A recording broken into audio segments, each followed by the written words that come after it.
الحمد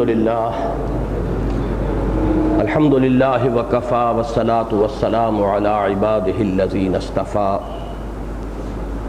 خصوصاً علی افضلہم وخاتم النبیین محمد الامین وعلی آلہ وصحبہ اجمعین اما بعد فقد قال اللہ تبارک وتعالی فی سورة الصف اعوذ باللہ من الشیطان الرجیم بسم اللہ الرحمن الرحیم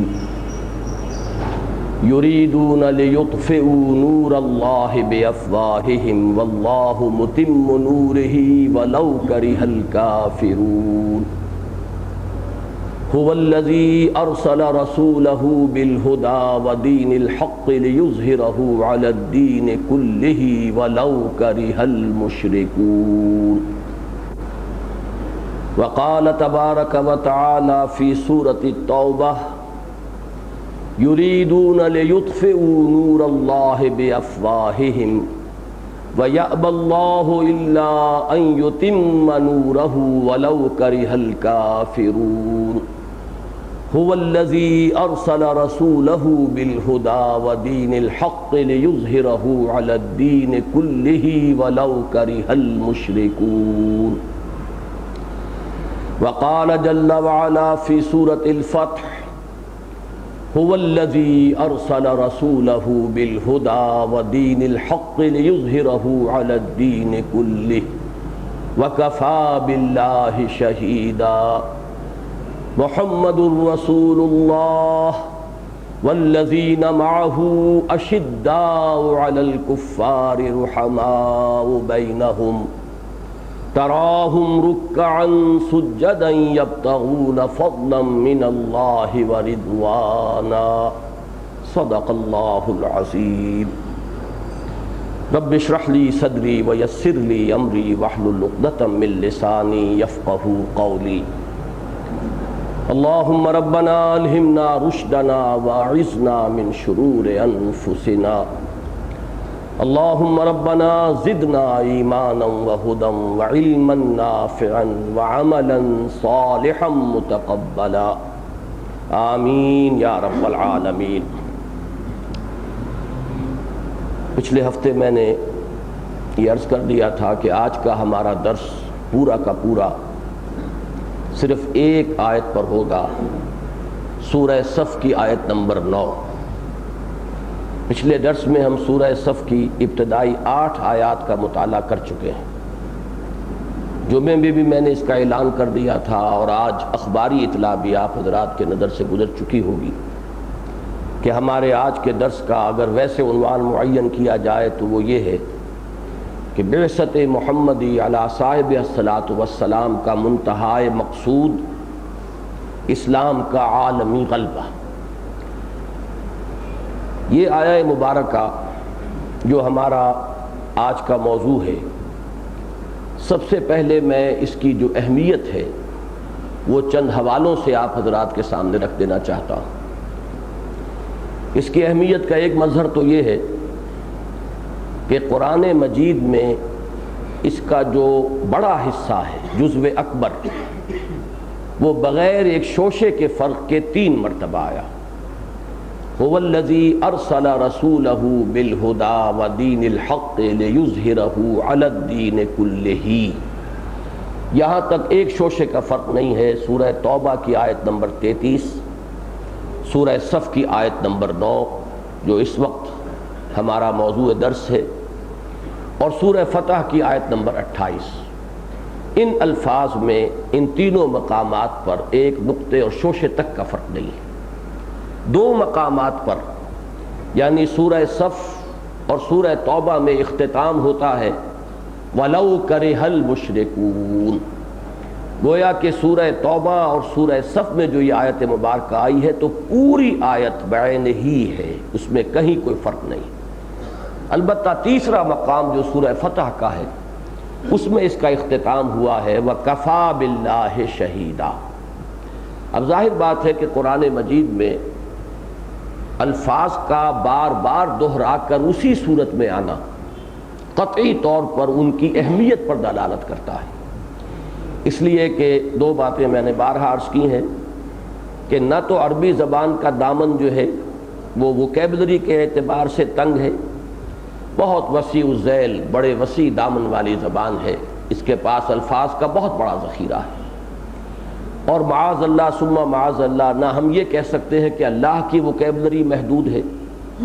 اب ان دونوں چیزوں کو سامنے رکھیے تو پھر اگر بعین ہی وہی الفاظ دہرا کر آ رہے ہوں تو اس کا سبب اس کے سوا اور کوئی نہیں ہو سکتا منطقی طور پر کہ ان الفاظ کی خصوصی اہمیت ہے، اور اللہ تعالیٰ یہ چاہتا ہے کہ ان پر توجہ کو پورے طور پر مرتکز کیا جائے، بالکل اس انداز میں کہ جیسے غالب کا شعر میں نے بارہا کوٹ کیا ہے کہ زیر ہر لفظ غالب چیدام میں خانائے، یا انہوں نے اردو میں کہا ہے کہ گنجینہ معنی کا طلسم اس کو سمجھیو جو لفظ کے غالب میرے اشعار میں آوے۔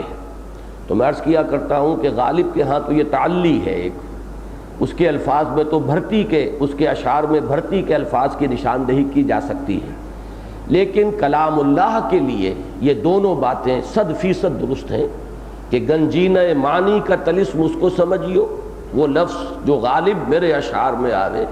قرآن مجید میں جو لفظ آتا ہے یقیناً وہ گنجینہ معنی کا طلسم ہے، اس کے اندر یوں سمجھیے کہ علم و حکمت کے بڑے خزانے مصبر ہیں، اور یہ کہ زیر ہر لفظ غالب، زیر ہر لفظ قرآن چیدام میں خانہ ہے، قرآن مجید کے تو ہر لفظ کے نیچے ہمیں ایک پورا میخانہ ملا ہے، معانی کا میخانہ۔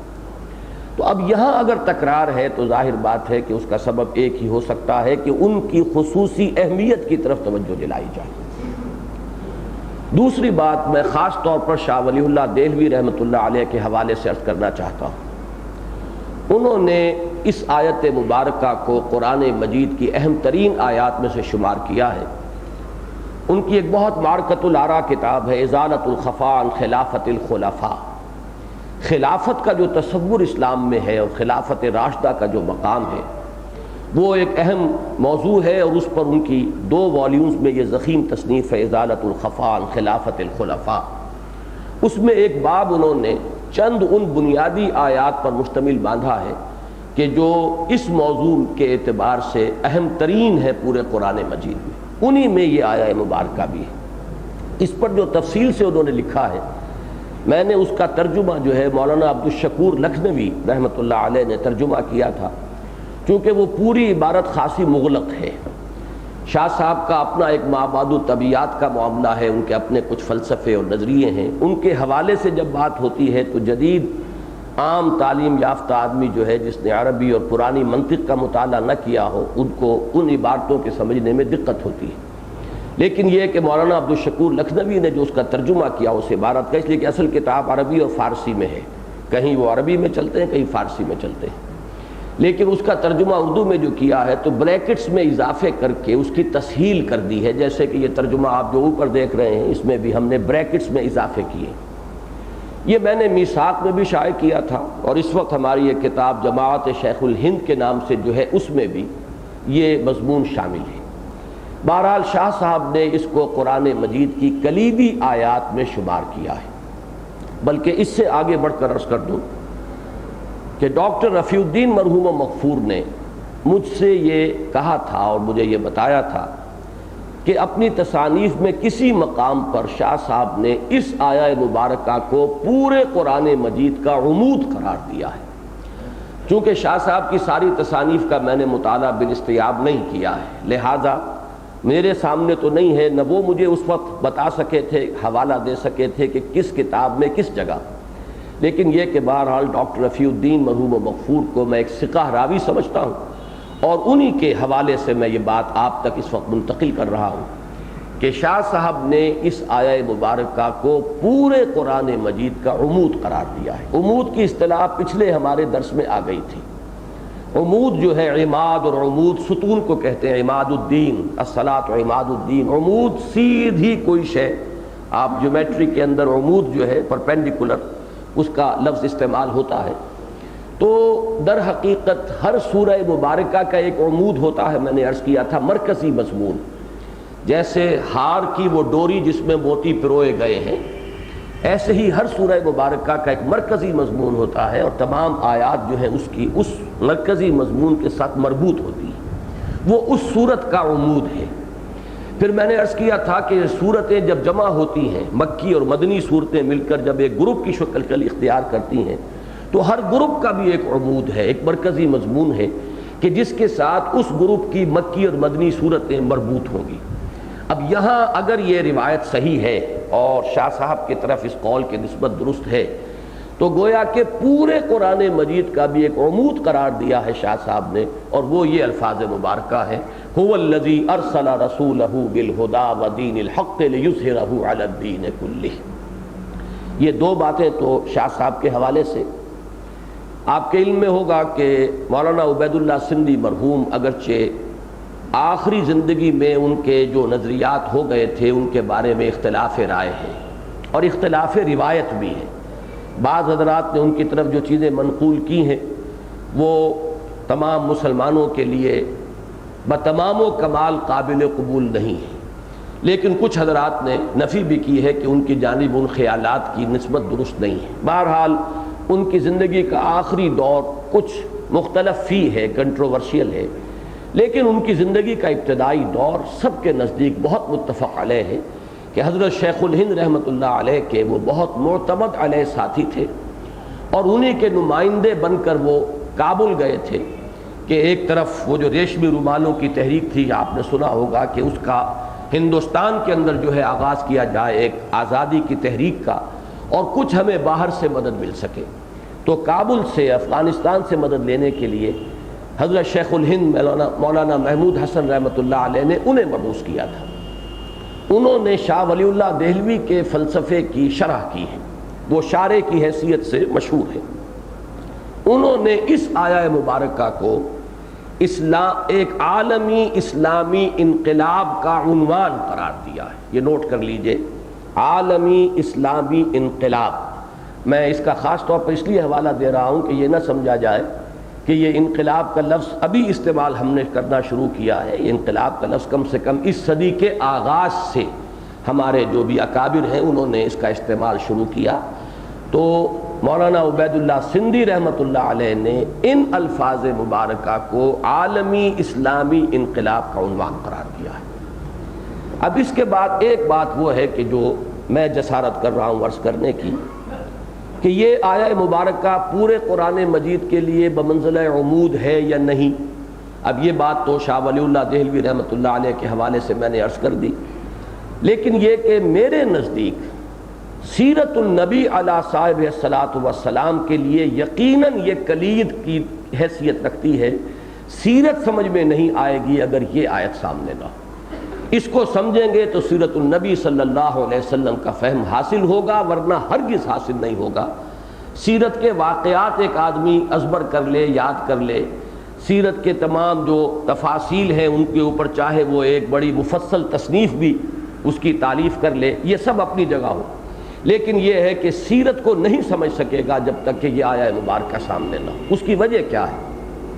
اس کی وجہ یہ ہے کہ کسی بھی عظیم شخصیت کا جو کارنامہ حیات ہے اس کو ایسیس کرنے کے لیے سب سے پہلے یہ سمجھنا ضروری ہے کہ ان کا مقصد کیا تھا، انہوں نے کس چیز کو اپنا ہدف قرار دیا تھا۔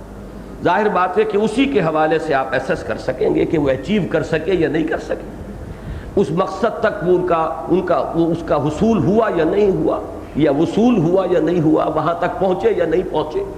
پھر یہ کہ اس مقصد ہی کے حوالے سے یہ بات سمجھ میں آئے گی کہ انہوں نے اس کے لیے کیا طریقہ کار اختیار کیا، اور یہ بات بھی بالکل باغنا تعامل سمجھ میں آ جاتی ہے کہ کسی انسان کے مختلف افعال و اعمال کو جو چیز مرتب کر کے مربوط شکل دیتی ہے وہ مقصد ہے کہ جو اس کے سامنے ہے۔ اگر مقصد سامنے نہ ہو تو ہو سکتا ہے اس کے بعض افعال و اعمال کو آپ بیکار سمجھیں، آپ یہ سمجھیں کہ یہ نہ بھی کرتے تو کیا تھا، اگر یہ کام ایسے نہ ہوتا یوں ہو جاتا تو کیا حرج تھا۔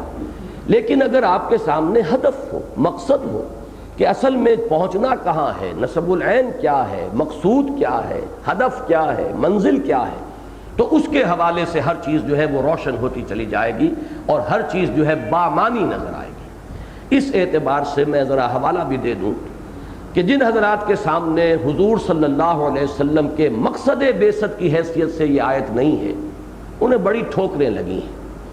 مستشرقین میں سے مثلا ٹوائنبی نے ایک بڑا مختصر سا مضمون لکھا تھا، لیکن اس کا ایک جملہ جو ہے بڑا چھوٹا سا جملہ زہر میں بجھا ہوا ہے۔ وہ الفاظ میں نے کوٹ کیے ہیں، وہ جو مضمون یہاں پہ آپ کو مطبوعہ بھی آج تقسیم کیا گیا ہے۔ محمد failed as a prophet but succeeded as a statesman، کہ حضور صلی اللہ علیہ وسلم ایک نبی کی حیثیت سے تو ناکام ہو گئے، البتہ ایک سیاستدان اور مدبر اور حکمران کی حیثیت سے کامیاب ہو گئے۔ اسی چیز کو پھر منٹگومری واٹ نے موضوع بنایا ہے، 2 والیومز میں اس نے سیرت پر کتاب لکھی۔ جیسے آج کل ہمارے ہاں ایک عیسائی مصنف کی کتاب جو ہے وہ اخباری خبروں کا موضوع بنی ہوئی ہے کہ یہ لوگ بڑے سٹل انداز میں بظاہر مدح کرتے ہیں، تعریف کرتے ہیں، لیکن کہیں نہ کہیں اس میں ایسا زہر لپٹا ہوا ہوتا ہے کہ جس سے بہت ہی جیسے کہ ڈنک مار دیا جائے، وہ ساری تعریف جو ہے اس کی نفی ہو جاتی ہے۔ تو یہ لوگ تو در حقیقت ان کی کوئی حیثیت نہیں ہے، لیکن پروفیسر منٹگومری واٹ ظاہر بات ہے کہ وہ پوری دنیا میں ایک سیلیبریٹڈ اسکالر ہے، اور یہاں تک کہ انہیں یہاں بھی چند سال پہلے بلایا گیا تھا، جو عالمی سیرت کانفرنسز ہوتی ہیں ہمارے ہاں سالانہ، ان میں وہ مدعو کیے گئے۔ لیکن یہ کہ اس شخص نے بھی وہی زہر جو ہے ذرا اس کو ڈائلیوٹ کر کے اور بڑی وسعت کے ساتھ 2 والیومز میں سیرت جب لکھی تو عنوان یہ رکھے محمد at Mecca, Muhammad at Medina, گویا کہ اس کے بین السطور یہ بات واضح ہو جائے کہ یہ 2 محمد ہیں۔ ایک محمد مکے میں نظر آتے ہیں، وہ ہیں داعی، مبلغ، مربی، مزکی، جو بھی جن کو آپ عام طور پر کہتے ہیں the profits of the Old Testament, چونکہ عیسائی بھی ظاہر بات ہے کہ تمام ان انبیاء کو مانتے ہیں کہ جن کا ذکر عہد نامہ قدیم میں ہے۔ اب ان تمام نبیوں کی زندگی میں جو نقشہ نظر آتا ہے، دعوت، تبلیغ، تربیت، وعظ، نصیحت، اب یہ نقشہ نظر آتا ہے مکے کے اندر، محمد الرسول اللہ صلی اللہ علیہ وسلم اسی شان میں جلوہ گر ہیں۔ لیکن جو نقشہ مدینے میں نظر آتا ہے، آپ سپہ سالار بھی ہیں، آپ ایک جو بھی چھوٹی سی ریاست بنی تھی مدینے کی، سٹی سٹیٹ، شہری ریاست، اس کے آپ سربراہ ہیں، آپ ہی قاضی القضات ہیں، مقدمات آپ سماعت فرما رہے ہیں، فیصلے کر رہے ہیں، میدان بدر ہو، دامن احد ہو، سپہ سالار آپ ہیں۔ تو یہاں انہیں نظر آتا ہے کہ یہ نقشہ عام رسولوں والا نہیں ہے، نبیوں والا نہیں ہے۔ حضرت مسیح علیہ السلام کی سیرت میں یہ نقشہ کہیں انہیں نظر نہیں آتا، حضرت یحییٰ علیہ السلام کی سیرت میں یہ نقشہ نظر نہیں آتا، اور ان کے 2 عظیم ترین یوں سمجھیے کہ جو بزرگ ہیں یا ہیروز جو ان کے ہیں، وہ حضرت مسیح ہیں، جیزس آف نزارت، یا حضرت یحییٰ ہیں، جان دی بیپٹسٹ، اور انہی کے حوالے سے ان کے تصورات بنے ہیں۔ تو یہ تصور در حقیقت دیا گیا ہے کہ اگرچہ حضور صلی اللہ علیہ وسلم کے لیے جتنے بھی قابل تعریف الفاظ ہو سکتے ہیں، آپ کا سیاسی تدبر، آپ کی معاملہ فہمی، آپ کی موقع شناسی، آپ کی انتظامی صلاحیت، آپ کا انسانوں کو پہچاننا اور ان کی صلاحیتوں کو صحیح طور پر استعمال کرنا، جو ایک مدبر اور منتظم اور ایک سٹیٹسمین کی صلاحیتیں ہو سکتی ہیں، اس کے اعتبار سے تمام سپرلیٹوز جو ہے استعمال کر دیے ہیں منٹگومری واٹ نے۔ ہم یہ دھوکہ کھا جاتے ہیں، بڑی تعریف کر رہا ہے، کتنی تعریف کی ہے اس نے حضور کی صلی اللہ علیہ وسلم، حالانکہ اس میں جو زہر ہے وہ یہ ہے کہ اس نے علیحدہ علیحدہ کر کے دکھا دیے ہیں، محمد at Mecca, Muhammad at Medina, ایک کنٹراسٹ ہے سائملٹینیس جو ان دونوں والیومز کے اندر نمایاں ہے۔ یہ چیز اصل میں سمجھ میں آ سکتی ہے، اور یہ تضادات کچھ اور بھی ہیں۔ مثال کے طور پر ایک تضاد تو مکی اور مدنی دور میں نظر آتا ہے، ظاہری تضاد، ظاہری کا لفظ یہاں ایڈ کر لیجئے، وہ تو یہ ہے کہ مکی دور میں حکم یہ ہے کہ چاہے تمہارے ٹکڑے کر دیے جائیں، ہاتھ نہ اٹھاؤ، کوئی جوابی کارروائی نہیں۔ مدنی دور میں یہ ہے کہ اینٹ کا جواب پتھر سے دو، بدلہ لو، اور جیسا تمہارے ساتھ کیا گیا ہے، اخرجوہم من حیث اخرجوکم، نکالو انہیں وہاں سے جہاں سے انہوں نے تمہیں نکالا، اور انہیں قتل کرو جیسے کہ وہ تمہیں قتل کرتے۔ اب بظاہر تو تضاد ہے، لیکن یہ تو مکی اور مدنی دور کا تضاد ہوا، ذرا فصل اس میں زیادہ ہے۔ اس کے علاوہ ایک طرح جو تضاد نظر آتا ہے، ظاہری تضاد، وہ یہ ہے کہ سن 6 میں صلح حدیبیہ کے وقت حضور بظاہر بہت ہی گر کر صلح کر رہے ہیں، ایسے معلوم ہوتا ہے جیسے قریش جو ہیں وہ چھائے ہوئے ہیں اور وہ ڈکٹیٹ کر رہے ہیں ٹرمز جو چاہتے ہیں، ویری ان ایکول ٹرمز ہیں کہ جن پر مصالحت ہو رہی ہے۔ یہی وجہ ہے کہ صحابہ کرام تمام کے تمام سخت مضطرب ہیں، سوائے حضرت ابو بکر رضی اللہ تعالیٰ عنہ کی شان تو یہ نظر آتی ہے کہ وہ اضطراب نہیں ہے، لیکن یہ کہ باقی سب مضطرب ہیں کہ یہ کیا ہو رہا ہے، کیوں ہو رہا ہے۔ لیکن 2 سال بعد جب قریش کی طرف سے وہ صلح ٹوٹ گئی تو پھر اب قریش کا سردار چل کر مدینے آیا ہے تجدید صلح کے لیے۔ ابو سفیان رضی اللہ تعالیٰ عنہ بعد میں ایمان لے آئے، صحابی ہیں، اس وقت تک وہ ایمان نہیں لائے تھے، اور وہ قریش کے سردار ہیں۔ وہ آئے ہیں مدینے، سفارشیں کروا رہے ہیں، حضرت علی سے مل رہے ہیں، اور بعض صحابہ سے مل رہے ہیں، اپنی جو دختر نیک اختر ہیں حضرت ام حبیبہ جو حضور کے گھر میں ہیں، زوجہ محترمہ ہیں، ان کے پاس حاضر ہوتے ہیں، اسی طرح ان سے میں جو ہے سفارش کرا سکوں، لیکن حضور صلح کرنے کے لیے تیار نہیں، تجدید صلح پر آمادہ نہیں، حضور رخ پھیر لیتے ہیں، بات سنتے نہیں۔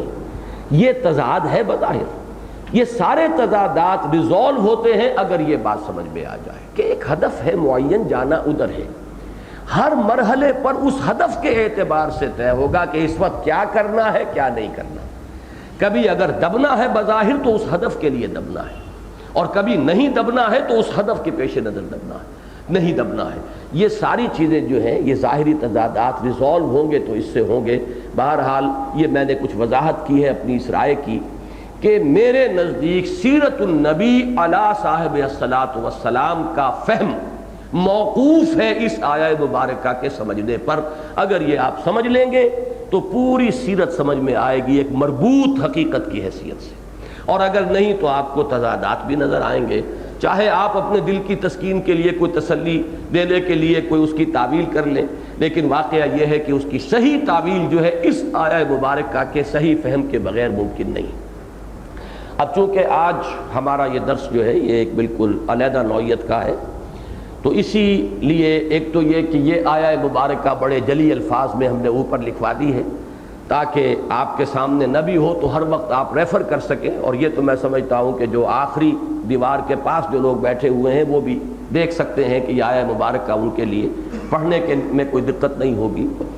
اس کے علاوہ میں نے ایک مضمون بھی اس وقت آپ حضرات کے سامنے پیش کر دیا ہے، اس لیے کہ میں اس کے کچھ ریفرنسز دوں گا تاکہ آج جو بات تفصیل سے زیر بحث آئے ایسا نہ ہو کہ وہ صرف حافظے میں رہے اور پھر آپ کے حافظے سے نکل جائے، بلکہ یہ ہے کہ آپ ان الفاظ کے حوالے جو ہیں اس مضمون میں دیکھ لیں تاکہ یہ آپ کے پاس ایک مستقل شے رہے، پھر جا کر بھی آپ ریفر کر سکیں اور ان چیزوں کے بارے میں غور کر سکیں۔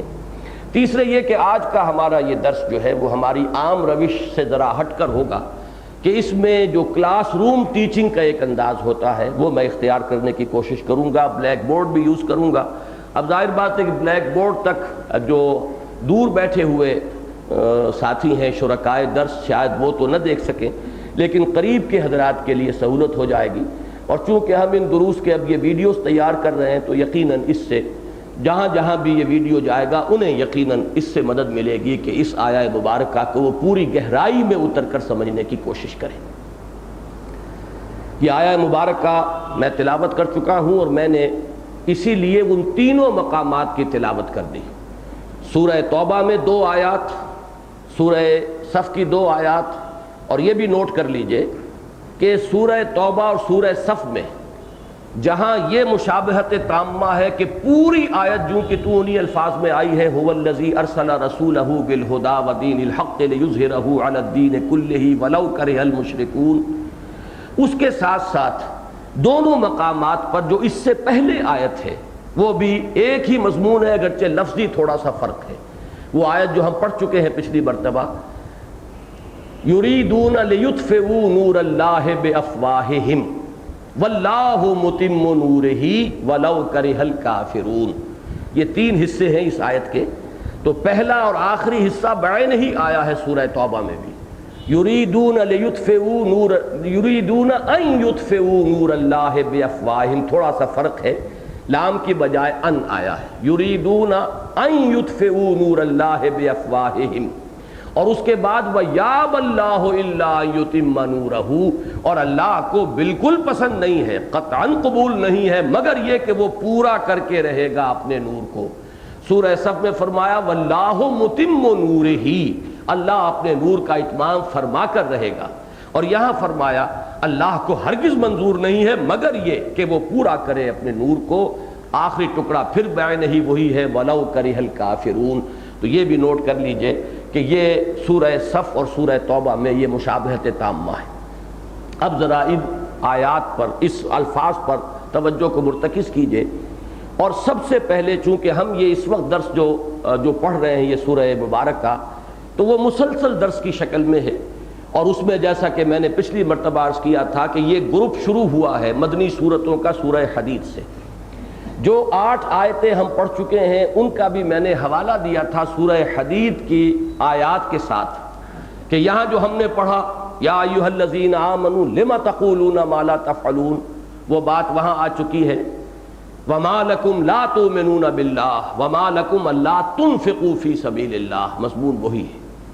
دوسرا حصہ جو 4 آیات کا تھا جس میں بنی اسرائیل کی ایک تاریخ بیان کی گئی ہے، یہ در حقیقت شرح ہے سورہ حدید کے ان الفاظ کی وَلَا يَكُونُوا كَالَّذِينَ أُوتُوا الْكِتَابَ مِنْ قَبْلُ فَطَالَ عَلَيْهِمُ الْأَمَدُ فَقَسَتْ قُلُوبُهُمْ وَكَثِيرٌ مِّنْهُمْ فَاسِقُونَ. اسی طرح سب سے پہلے یہ نوٹ کیجئے، اسی لیے میں نے جو سورہ حدید کی آیت نمبر 25 ہے اس کا یہ ٹکڑا یہاں لکھوا دیا ہے، اور اس کے نیچے یہ آیہ مبارکہ جو ہے اس کا جو جزو اعظم ہے اس کے الفاظ درج کر دیے ہیں تاکہ تقابل میں آسانی ہو. سب سے پہلے یہ نوٹ کیجئے کہ یہ پوری سورہ مبارکہ سورہ صف، بالخصوص اب جو حصہ ہم پڑھ رہے ہیں آیت نمبر 9 سے آیت نمبر 14 تک، یہ 6 آیات، یہ در حقیقت شرح ہے سورہ حدید کی آیت نمبر 25 لَقَدْ أَرْسَلْنَا رُسُلَنَا بِالْبَيِّنَاتِ وَأَنزَلْنَا مَعَهُمُ الْكِتَابَ وَالْمِيزَانَ لِيَقُومَ النَّاسُ بِالْقِسْطِ وَأَنزَلْنَا الْحَدِيدَ فِيهِ بَأْسٌ شَدِيدٌ وَمَنَافِعُ لِلنَّاسِ وَلِيَعْلَمَ اللَّهُ مَن يَنصُرُهُ وَرُسُلَهُ بِالْغَيْبِ إِنَّ اللَّهَ قَوِيٌّ عَزِيزٌ. تو اس آیہ مبارکہ کا پہلا ٹکڑا تو یہ ہے جو اوپر لکھا گیا ہے، اور یہ آیہ مبارکہ بالکل اس کی شرح ہے. وہ شرح کس معنی میں ابھی میں عرض کروں گا. باقی جو بقیہ 5 آیات ہیں سورہ صف کی وہ اسی آیہ مبارکہ کے دوسرے حصے کی شرح ہے. چنانچہ صرف ایک مشابہت کی طرف اشارہ کر دوں کہ آخری آیت جو ہے سورہ صف کی یا ایھا الذین آمنوا کونوا انصار اللہ، اہل ایمان اللہ کے مددگار بنو. کما قال عیسی ابن مریم للحواریین من انصاری الی اللہ، جیسے کہ کہا تھا عیسیٰ ابن مریم نے اپنے حواریین سے کون ہے میرا مددگار اللہ کی طرف. اللہ کی مدد، رسول کی مدد، بعین ہی اس پر یہ سورہ حدید کی آیت ختم ہوتی ہے وَلِيَعْلَمَ اللَّهُ مَن يَنصُرُهُ وَرُسُلَهُ بِالْغَيْبِ. اللہ دیکھنا چاہتا ہے کہ کون ہے اس کے وفادار بندے جو مدد کرتے ہیں اس کی اور اس کے رسولوں کی. تو اللہ کی مدد، اللہ کے رسولوں کی مدد، اس پر وہ آیہ مبارکہ ختم ہوئی، اور اسی مضمون پر یہ سورہ مبارکہ ختم ہوگی. یہ تو ہم اگلے انشاءاللہ درس میں پڑھیں گے. اس وقت تقابل کر لیجئے ان الفاظ کا. دیکھیے لقد ارسلنا، ہم نے بھیجا، اس کے نیچے هو الذی ارسلا، وہی ہے جس نے بھیجا. ارسلنا اور ارسلا اللہ تعالیٰ نے سورہ حدید میں اپنے لیے جمع کا صیغہ استعمال کیا ہے، یہاں واحد کا ہے. رسولنا جمع ہے، ہم نے بھیجا اپنے رسولوں کو علیہم الصلاۃ والسلام. یہاں واحد ہے هو الذی ارسل رسولہ، وہی ہے جس نے بھیجا اپنے رسول کو صلی اللہ علیہ وسلم. اسی لیے رسولنا اس کے نیچے رسولہ کا لفظ میں نے درج کرایا. یہ بے کے ساتھ جو ہے با کو اس قدر طویل اس لیے کیا ہے کہ وہاں بے سے شروع ہوا بالبینات وانزلنا معہم الکتاب والمیزان. وہاں 3 چیزوں کا ذکر ہے. ہم نے اپنے رسولوں کو بھیجا بینات کے ساتھ، اور ان کے ساتھ نازل فرمائی کتاب اور میزان. گویا کہ جب اس کو جمع کے صیغے میں بیان کیا ایک یونیورسل ٹروتھ کی حیثیت سے تمام رسولوں کے لیے، تو 3 چیزیں شمار کی، بینات، اور بینات کے معنی نشانیاں، اور یہاں پہ مراد ہے معجزے. رسولوں کو معجزے دیے گئے جو ان کے رسول ہونے کو اظہر من الشمس کر دیں، مبرہن کر دیں کہ یہ اللہ کے رسول ہیں. اور پھر 2 چیزیں اور دی گئیں، الکتاب اور المیزان. یہاں ہم دیکھتے ہیں جب تقابل کرتے ہیں کہ 2 چیزیں رہ گئیں، بالہدا و دین الحق. اس کا سبب کیا ہے؟ بہت اہم نقطہ اسے نوٹ کیجئے کہ اس لیے کہ حضور صلی اللہ علیہ وسلم کا سب سے بڑا معجزہ بھی قرآن ہی ہے، لہذا یہاں الہدا میں بینات بھی شامل ہے۔ اس لیے کہ حضور کے جو معجزے ہیں، اگرچہ بہت سے معجزات ہیں، خرق عادت واقعات بے شمار ہیں، لیکن اصل معجزہ جو ہے، اور معجزہ اصل میں کہتے کسے ہیں؟ اعجزا یعجز اعجازا، عاجز کر دینا۔ معجزہ کے معنی ہے وہ شے جو عاجز کر دے، جس کے لیے چیلنج کیا گیا ہو کہ آؤ مقابلہ کر لو۔ جیسے حضرت موسیٰ علیہ السلام کا معجزہ جو تھا عصا، اس کا مقابلہ ہوا اور جادوگروں نے منہ کی کھائی۔ اسی طریقے سے قرآن مجید حضور کے جس معجزے کو چیلنج کی صورت میں پیش کرتا ہے وہ قرآن مجید ہے۔ وَإِن كُنتُمْ فِي رَيْبٍ مِّمَّا نَزَّلْنَا عَلَىٰ عَبْدِنَا فَأْتُوا بِسُورَةٍ مِّن مِّثْلِهِ، چیلنج ہے۔ لہذا حضور کا اصل معجزہ قرآن ہے، اور سورہ حدید ہی میں اس کے لیے وہ الفاظ آ چکے ہیں۔ آیت نمبر 8 میں هو الذی، آیت نمبر 9 هو الذی ينزل على عبده آیات بینات لیخرجکم من الظلمات الى النور۔ گویا کہ تمام رسولوں کے ضمن میں اگر ہم تین چیزیں کہیں گے، معجزے، کتاب اور میزان، تو وہاں حضور صلی اللہ علیہ وسلم کے ذکر میں وہ صرف دو چیزیں ہو گئیں، الہدا یعنی قرآن حکیم، اس لیے کہ یہی حضور کا سب سے بڑا معجزہ بھی ہے، اور المیزان نے شکل اختیار کی ہے دین حق۔ اب یہ مکمل ہو کر اب یہ میزان کامل ہو گئی ہے دین حق کی شکل میں۔ آگے چلیے، لے یقوم الناس بالقسط، یہ لام کو پھر یہاں پر جمع کیجئے، لے یظہرہ علی الدین کلہ، لے یقوم الناس بالقسط، یہ لام ایک دوسرے کے نیچے آئے ہیں کہ اللہ نے اپنے تمام رسولوں کو بھیجا معجزے دے کر، کتاب دے کر، میزان دے کر، کس لیے؟ تاکہ لوگ عدل پر قائم ہوں۔ جو نظام عدل و قسط دیا اللہ نے، جس رسول کے ذریعے جو نظام دیا اس کو وہ نافذ کریں، اور تاکہ لوگ اس پر کاربند ہوں، ورنہ فائدہ کیا ہوا؟ بہترین نظام عدل و قسط آپ نے کتاب میں لکھ دیا لیکن وہ نافذ نہ ہو تو اس کا فائدہ کیا ہوا؟ لوگوں کو تو اس سے کچھ حاصل نہیں ہوگا۔ تاکہ لوگ قائم ہو انصاف پر، یہ ہے اصل ہدف، یہ ہے مقصد، ورنہ یہ تمام ایکسرسائز ان فیوٹیلٹی قرار پائے گی، جسے آپ کہتے ہیں کہ بیکار کی بات ہے۔ کتاب بھی نازل ہو گئی، شریعت بھی آ گئی، حقوق بھی معین ہو گئے، ہر ایک شخص کا حق طے کر دیا گیا، ہر شخص کے فرائض معین ہو گئے، لیکن جب تک لوگ اس پر کاربند نہ ہوں، اس کے خیر کا، اس کی برکات کا ظہور تو نہیں ہو سکتا۔ تو لے یقوم الناس بالقسط، بین ہی اس کی جگہ آیا لے یظہرہ علی الدین کلہ، یہ ہدف ہے اب محمد الرسول اللہ صلی اللہ علیہ وسلم کے بعثت کا، تاکہ اسے غالب کر دیں کل کے کل دین پر۔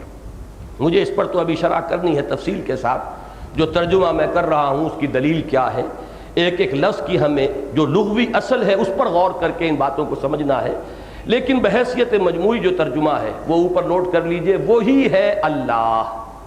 اب یہاں نوٹ کیجئے کہ وہی ہے اللہ، ہوا کی ضمیر اللہ کی طرف کیوں راجع ہو گئی؟ اس لیے کہ اس سے متصلاً قبل جو آیت ہے اس میں اللہ کا ذکر ہے جلی انداز میں، واللہ متم نورہ ولو کرہ الکافرون، اللہ اپنے نور کا اتمام فرما کر رہے گا، خواہ یہ کافروں کو کتنا ہی ناپسند ہو۔ هو الذی، اب یہاں ہوا کا لفظ جو ہے وہ جڑ گیا ہے آیت سابقہ کے ساتھ، وہی ہے، اسی لیے ہم نے بریکٹ میں لکھا وہی ہے اللہ۔ ارسل رسولہ، جس نے بھیجا اپنے رسول کو، مراد کیا ہے؟ محمد صلی اللہ علیہ وسلم، یہ ہم نے بریکٹ میں کر دیا۔ الہدا یعنی قرآن حکیم، اور دین حق یعنی اسلام، ان الدین عند اللہ الاسلام کے ساتھ، تاکہ غالب کر دے اس کو کل کے کل دین پر۔ اور آخری ٹکڑا ہے وَلَوْ كَرِهَ الْمُشْرِكُونَ، خواہ یہ مشرکوں کو کتنا ہی ناگوار۔ اب اس میں ایک ایک لفظ کو لیجئے، جیسا کہ میں نے عرض کیا، ہوا کا معین ہو گیا مفہوم اللہ، وہی ہے اللہ۔ ارسل رسولہ، یہ الفاظ عام ہیں، ہر مسلمان رسول کے لفظ کو بولتا ہے، جانتا ہے۔ ارسلہ یرسلو کے معنی ہے بھیجنا، پیغام دینا، پیغام پہنچانا، اور اس سے جو لفظ بنتا ہے مفعول وہ تو ہے مرسل۔ مرسل وہ ہے جسے بھیجا گیا ہو۔ قرآن مجید میں یہ لفظ بھی آیا ہے، بہت سے حضرات کو آیات یاد ہوں گی، فَلَنَسْأَلَنَّ الَّذِينَ أُرْسِلَ إِلَيْهِمْ وَلَنَسْأَلَنَّ الْمُرْسَلِينَ، مرسلین یہ جمع کا لفظ آیا، مرسلون یعنی وہ کہ جو بھیجے گئے، ہم پوچھ کر رہیں گے ان سے بھی جن کی طرف ہم نے رسولوں کو بھیجا، اور ہم پوچھ کر رہیں گے رسولوں سے بھی۔ یہی بات فرمائی گئی ہے سورہ کہف میں، وَمَا نُرْسِلُ الْمُرْسَلِينَ إِلَّا مُبَشِّرِينَ وَمُنذِرِينَ، ہم نہیں بھیجتے رہے اپنے رسولوں کو مگر مبشر اور نذیر بنا کر۔ تو معلوم ہوا کہ ایک تو لفظ کی شکل ہے مرسل یا مرسلون یا مرسلین، دوسری شکل جو زیادہ عام ہے وہ ہے رسول۔ رسول فعول کے وزن پر ہے اور اس میں ایک مبالغے کا انداز پیدا ہو جاتا ہے۔ مرسل تو کوئی بھی شخص ہے جو پیغام دے کر بھیج دیا گیا، لیکن رسول کے لفظ میں یہ بات واضح ہوتی ہے کہ ان کا کام ہی پیغام پہنچانا ہے، وہ کوئی جزوی پیغام رساں نہیں ہے، بلکہ تو ان کی تو زندگی کا مقصد، ان کی تمام توانائیوں کا ہدف جو ہے وہ پہنچانا ہے اللہ کی طرف سے پیغام، گویا کہ وہ ان کی زندگی کی نمایاں ترین شے بن جاتی ہے۔ هو الذی ارسل رسولہ، وہی ہے اللہ جس نے بھیجا اپنے رسول کو صلی اللہ علیہ وسلم۔ یہاں ذرا ایک بات جو میں عرض کرنے لگا ہوں اس میں تمہیداً عرض کر دوں کہ وہ ذوقی شے ہے، ذوقی بات ہے، اس کو کوئی منطقی دلیل نہ سمجھیے، لیکن ایک ذوق بھی بہرحال ایک شے ہے۔ جس طریقے سے علامہ اقبال کا وہ شعر ہے، عبد دیگر عبدہو چیزیں دیگر، ما سراپا انتظار و منتظر، عبد اور ہے عبدہو اور ہے، ہم بھی عبد ہیں، اللہ کے بندے ہیں، لیکن عبدہو محمد الرسول اللہ صلی اللہ علیہ وسلم وہ کسی اور معنی میں عبد تھے، چیزیں دیگر، ان کا رتبہ، ان کا مقام، ما سراپا انتظار، ہم تو ہر وقت انتظار میں رہتے ہیں کہ کبھی اللہ تعالیٰ کی طرف سے کوئی تجلی ہمیں بھی نصیب ہو جائے۔ بڑا پیارا جملہ ہے ابن سینا کا، بڑا پیارا جملہ ہے کہ اگر تم یہ چاہتے ہو کہ تمہیں بھی اللہ تعالیٰ کی تجلیات میں سے کبھی کوئی حصہ مل جائے، فجاہد فی خلواتک، تو اپنی خلوتوں میں مجاہدہ کرنا پڑے گا، ریاضت کرنا ہوگا، اپنے دل کو صاف کرنا ہوگا کہ آئینہ قلب جو ہے اس میں انعکاس ہو سکے تجلیات ربانی کا۔ فجاہد فی خلواتک فلعل شعشعۃ تلمع لک، ہو سکتا ہے کہ نصیب جو ہے وہ یاوری کرے اور کبھی کوئی شعاع جو ہے چمک اٹھے اور تمہیں بھی تجلیات ربانیہ سے کوئی حصہ مل جائے۔ تو گویا کہ ہم تو منتظر رہتے ہیں کہ اللہ کی کسی تجلی کا کوئی انعکاس ہم پر بھی ہو، ما سراپا انتظار، او منتظر، ان کا انتظار ہو رہا تھا شب معراج میں، ان کا استقبال ہو رہا تھا، ان کے لیے فرشتے بھی چشم براہ تھے۔ تو یہ ہے فرق عبد اور عبدہو کا، اس لیے کہ ہم عبد ہیں، اگرچہ کہنے میں ہم عبداللہ ہیں لیکن ہم اپنی خواہشات کے بھی غلام ہیں۔ ہم کتنی ہی مرتبہ اللہ کے حکم کو پس پش ڈال کر اپنی خواہش کو مقدم کر لیتے ہیں، کتنے ہی مواقع پر اللہ کے حکم کو پیچھے ڈال کر زمانے کا رواج، برادری کا دباؤ، کیا کریں، رشتہ داروں کا معاملہ ہے، نہ معلوم مصلحتوں کو، کسی چیز کو ہم مقدم کر دیتے ہیں۔ تو ہماری عبدیت جو ہے بے داغ نہیں ہے، ہماری عبدیت بے میل نہیں ہے کہ اس میں کوئی ملاوٹ نہ ہو۔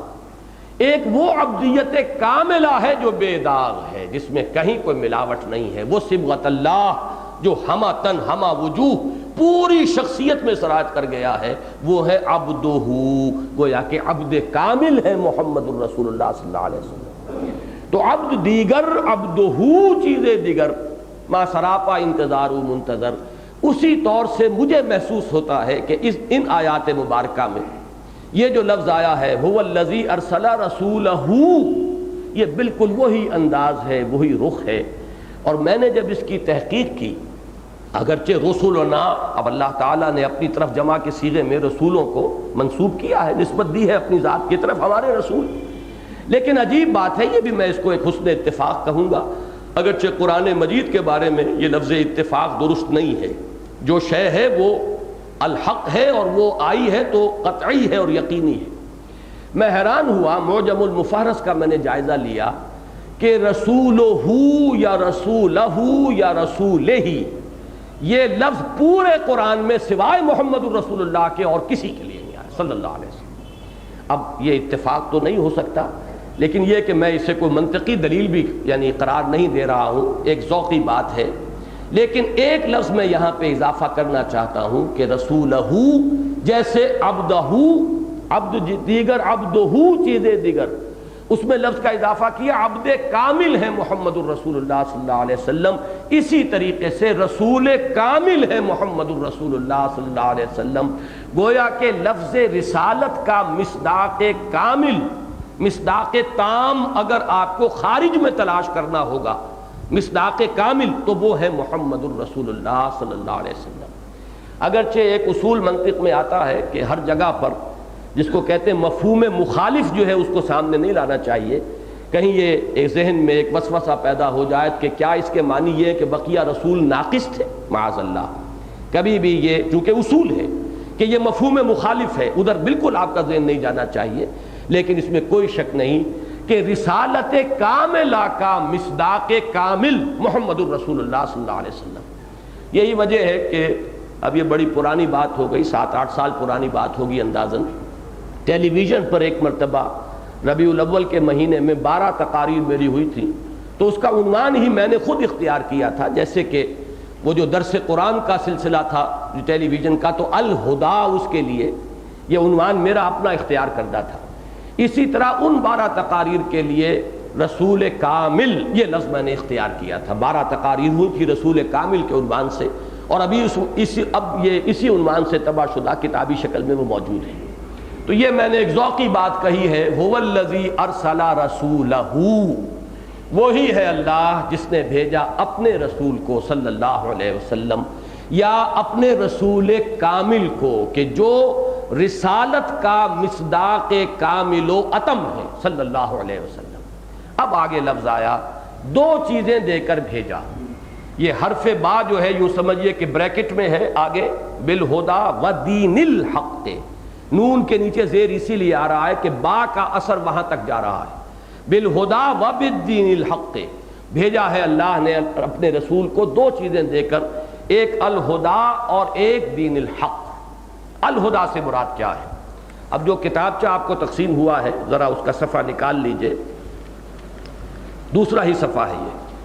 میں نے یہاں 5 حوالے دیے ہیں یہ معین کرنے کے لیے کہ اگرچہ اس کا ترجمہ کیا جائے گا ہدایت کے ساتھ، لیکن یہ ہے کہ اس ہدایت سے مراد کیا ہے۔ جو ہم نے بریکٹ میں یہاں اضافہ کیا، یہاں مراد ہے قرآن حکیم۔ اس کے حوالے کیا ہیں نوٹ کیجئے، ھدی للمتقین قرآن مجید ہے، سورہ بقرہ کی یہ بالکل ابتدا میں الفاظ آئے ہیں۔ ھدی للناس، یہ جب رمضان مبارک کا اور روزوں کا ذکر آیا ہے، شہر رمضان الذی انزل فیہ القرآن ھدی للناس وبینات من الھدی والفرقان۔ آگے چلیے، وَلَٰكِن جَعَلْنَاهُ نُورًا نَهْدِي بِهِ مَن نَّشَاءُ مِنْ عِبَادِنَا، یہ سورہ شورى کی آیت ہے۔ إِنَّ هَٰذَا الْقُرْآنَ يَهْدِي لِلَّتِي هِيَ أَقْوَمُ، یہ سورہ بنی اسرائیل کی آیت ہے۔ إِنَّا سَمِعْنَا قُرْآنًا عَجَبًا يَهْدِي إِلَى الرُّشْدِ، یہ سورہ جن کی آیت ہے۔ تو ہدایت بشکل فعل جب آ رہا ہے قرآن مجید کی طرف، اور ھدی للناس ھدی للمتقین یہ ہے قرآن حکیم، اس میں تو کسی اشتباہ کی گنجائش نہیں۔ اب یہاں پر یہ ھدن پر الف لام لگ گیا ہے، یہ ہے اصل میں بات جو سمجھنے کی ہے کہ اس سے فرق کیا واقع ہوتا ہے۔ عربی زبان کا یہ قاعدہ جو ہے اکثر حضرات کے علم میں ہوگا کہ یہ ہے نکرہ، یہ کامن ناؤن ہے ہدایت، اور قرآن مجید میں آیا ہے تورات کے لیے بھی، فیہا ھدی و نور، تورات میں بھی ہدایت بھی تھی، نور بھی تھا۔ انجیل کے بارے میں آیا فیہ ھدی و نور، اس میں ہدایت بھی تھی اور نور بھی تھا۔ لیکن اب یہاں قرآن کے لیے لفظ جو آیا ہے الف لام کے اضافے کے ساتھ، الہدا، اور عربی زبان میں یہ مفہوم بالکل وہ ہو جاتا ہے جیسے اے مین، اس کا جو انگریزی میں مفہوم ہے، اور دی مین، اس کے درمیان جو فرق ہے زمین و آسمان کا ہے۔ اے مین کوئی بھی انسان، اور دی مین اب معین ہو گیا۔ عربی زبان میں الف لام جو مادے جو مفہوم دیتا ہے وہ تو لمبی بحث ہو جائے گی، لیکن یہ کہ معہود ذہنی کے پہلے سے کوئی چیز ذہن میں موجود ہو، اس کی طرف اشارہ کیا جا رہا ہو الف لام کے ذریعے سے، معہود خارجی خارج میں کسی چیز کا تذکرہ پہلے آ چکا ہو اس کی طرف اشارہ ہو رہا ہو، یا پھر اس میں حصر ہوتا ہے، تمام اس کے جتنے بھی اجزاء ہو سکتے ہیں، افراد ہو سکتے ہیں، ان کو جمع کیا جائے، یا جنس کہلاتا ہے، جنس کسی شے کی نوعیت اور جنس جو ہے اس کے اندر اس کا احاطہ ہو جائے۔ یہاں پر جو مفہوم میں لیتا ہوں وہ یہ ہے کہ ہدایت کاملہ، یہ ہدایت جو ہے کہ جو وحی کے ذریعے سے تمام انبیاء کرام پر آتی چلی گئی۔ تورات میں ہدایت تھی، انجیل میں ہدایت تھی، موسیٰ ہدایت لے کر آئے، نوح علیہ السلام ہدایت لے کر آئے، یہ ہدایت ہے، لیکن یہ ہدایت اب کامل ہو گئی ہے الہدیٰ میں، قرآن حکیم میں۔ علامہ اقبال کا وہ شعر، جیسا کہ میں نے پچھلے سبق میں بھی کچھ اشعار نوٹ کرائے تھے، کچھ فارسی کے بھی کچھ اردو کے بھی، یہاں نوٹ کیجئے، بڑا پیارا ہے یہ ان کا شعر۔ نوع انسان را پیام آخرین حامل او رحمت للعالمین۔ اب یہ آخری پیغام ہے، اور آخری کے ساتھ کامل کا لفظ اضافہ کیجئے، اب اس میں آ کر وہ ہدایت خداوندی کامل ہو گئی۔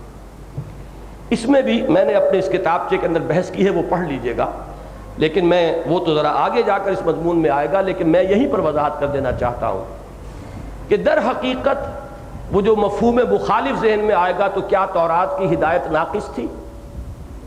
کیا انجیل کی ہدایت ناقص تھی؟ اس مفہوم کو تو ذہن سے نکال دیجئے۔ البتہ ایک اعتبار سے یہ بات درست ہے، اور وہ اعتبار کیا ہے اسے سمجھ لیجئے۔ نوع انسانی کا ذہن اور فکر کے اعتبار سے ارتقاء ہوا ہے۔ ہمیشہ سے انسان اپنے فکر اور شعور کے اعتبار سے اس سطح پر نہیں تھا جس سطح پر آج ہے۔ جیسے کہ ایک فرد کا عہد طفولیت ہے، بچپن ہے، پھر وہ جوان ہوتا ہے، پھر پختگی کو پہنچتا ہے۔ ایک پختگی جسمانی ہوتی ہے، وہ 18-20 برس کا نوجوان جو ہے اب جسمانی اعتبار سے مکمل ہے، اپنی پختگی کو پہنچ گیا ہے۔ ایک شعور اور فکر اور نفسیاتی پختگی کی عمر ہے جس کو قرآن مجید نے 40 برس معین کیا ہے، حتیٰ اذا بلغ اشدہ وبلغ 40 سنۃ، یہاں تک کہ جب انسان اپنی پوری پختگی کو پہنچتا ہے اور 40 برس کا ہو جاتا ہے۔ تو جس طرح ایک فرد کا معاملہ ہے، اسی طریقے سے پوری نوع انسانی کا بھی معاملہ ہے۔ اس کا بھی ایک عہد طفولیت تھا، پھر اس کی جوانی کا دور آیا، پھر اس کے شعور کی پختگی، عقل کی پختگی کا دور آیا ہے۔ اب ظاہر بات ہے کہ جیسے ایک بچے کو آپ تعلیم دینا چاہیں تو چاہے پرائمری کے بچے کے لیے آپ کسی پی ایچ ڈی کو بٹھا دیں، پی ایچ ڈی ہے، وہ سب کچھ اس نے جو ہے پڑھ لیا ہے، سمجھ لیا ہے، لیکن وہ اس بچے کو تو نہیں دے سکتا وہی سب کچھ جو کچھ اس کے ذہن میں ہے، اسے تو اس کی ذہنی سطح کے مطابق دینا ہوگا۔ اب آپ کو معلوم ہے کہ ارسطو کا تعلیق، یہ سکندر کا تعلیق ارسطو تھا۔ ارسطو عقل کی کس سطح پر ہے؟ آج بھی وہ ایک گویا کہ امام مانا جا رہا ہے پوری دنیا کے اندر، ایک خاص نقطہ نظر جو ہے اس کے اندر وہی ہے، اب بھی امام کی حیثیت سے مسلم۔ لیکن یہ کہ سکندر کی سطح جو بھی رہی ہوگی مختلف ادوار میں، ظاہر بات ہے کہ ارسطو اپنا کل علم اور فہم اور کل حکمت جو ہے وہ اس کو ابتدائی سٹیجز کے اندر تو نہیں دے سکتا تھا۔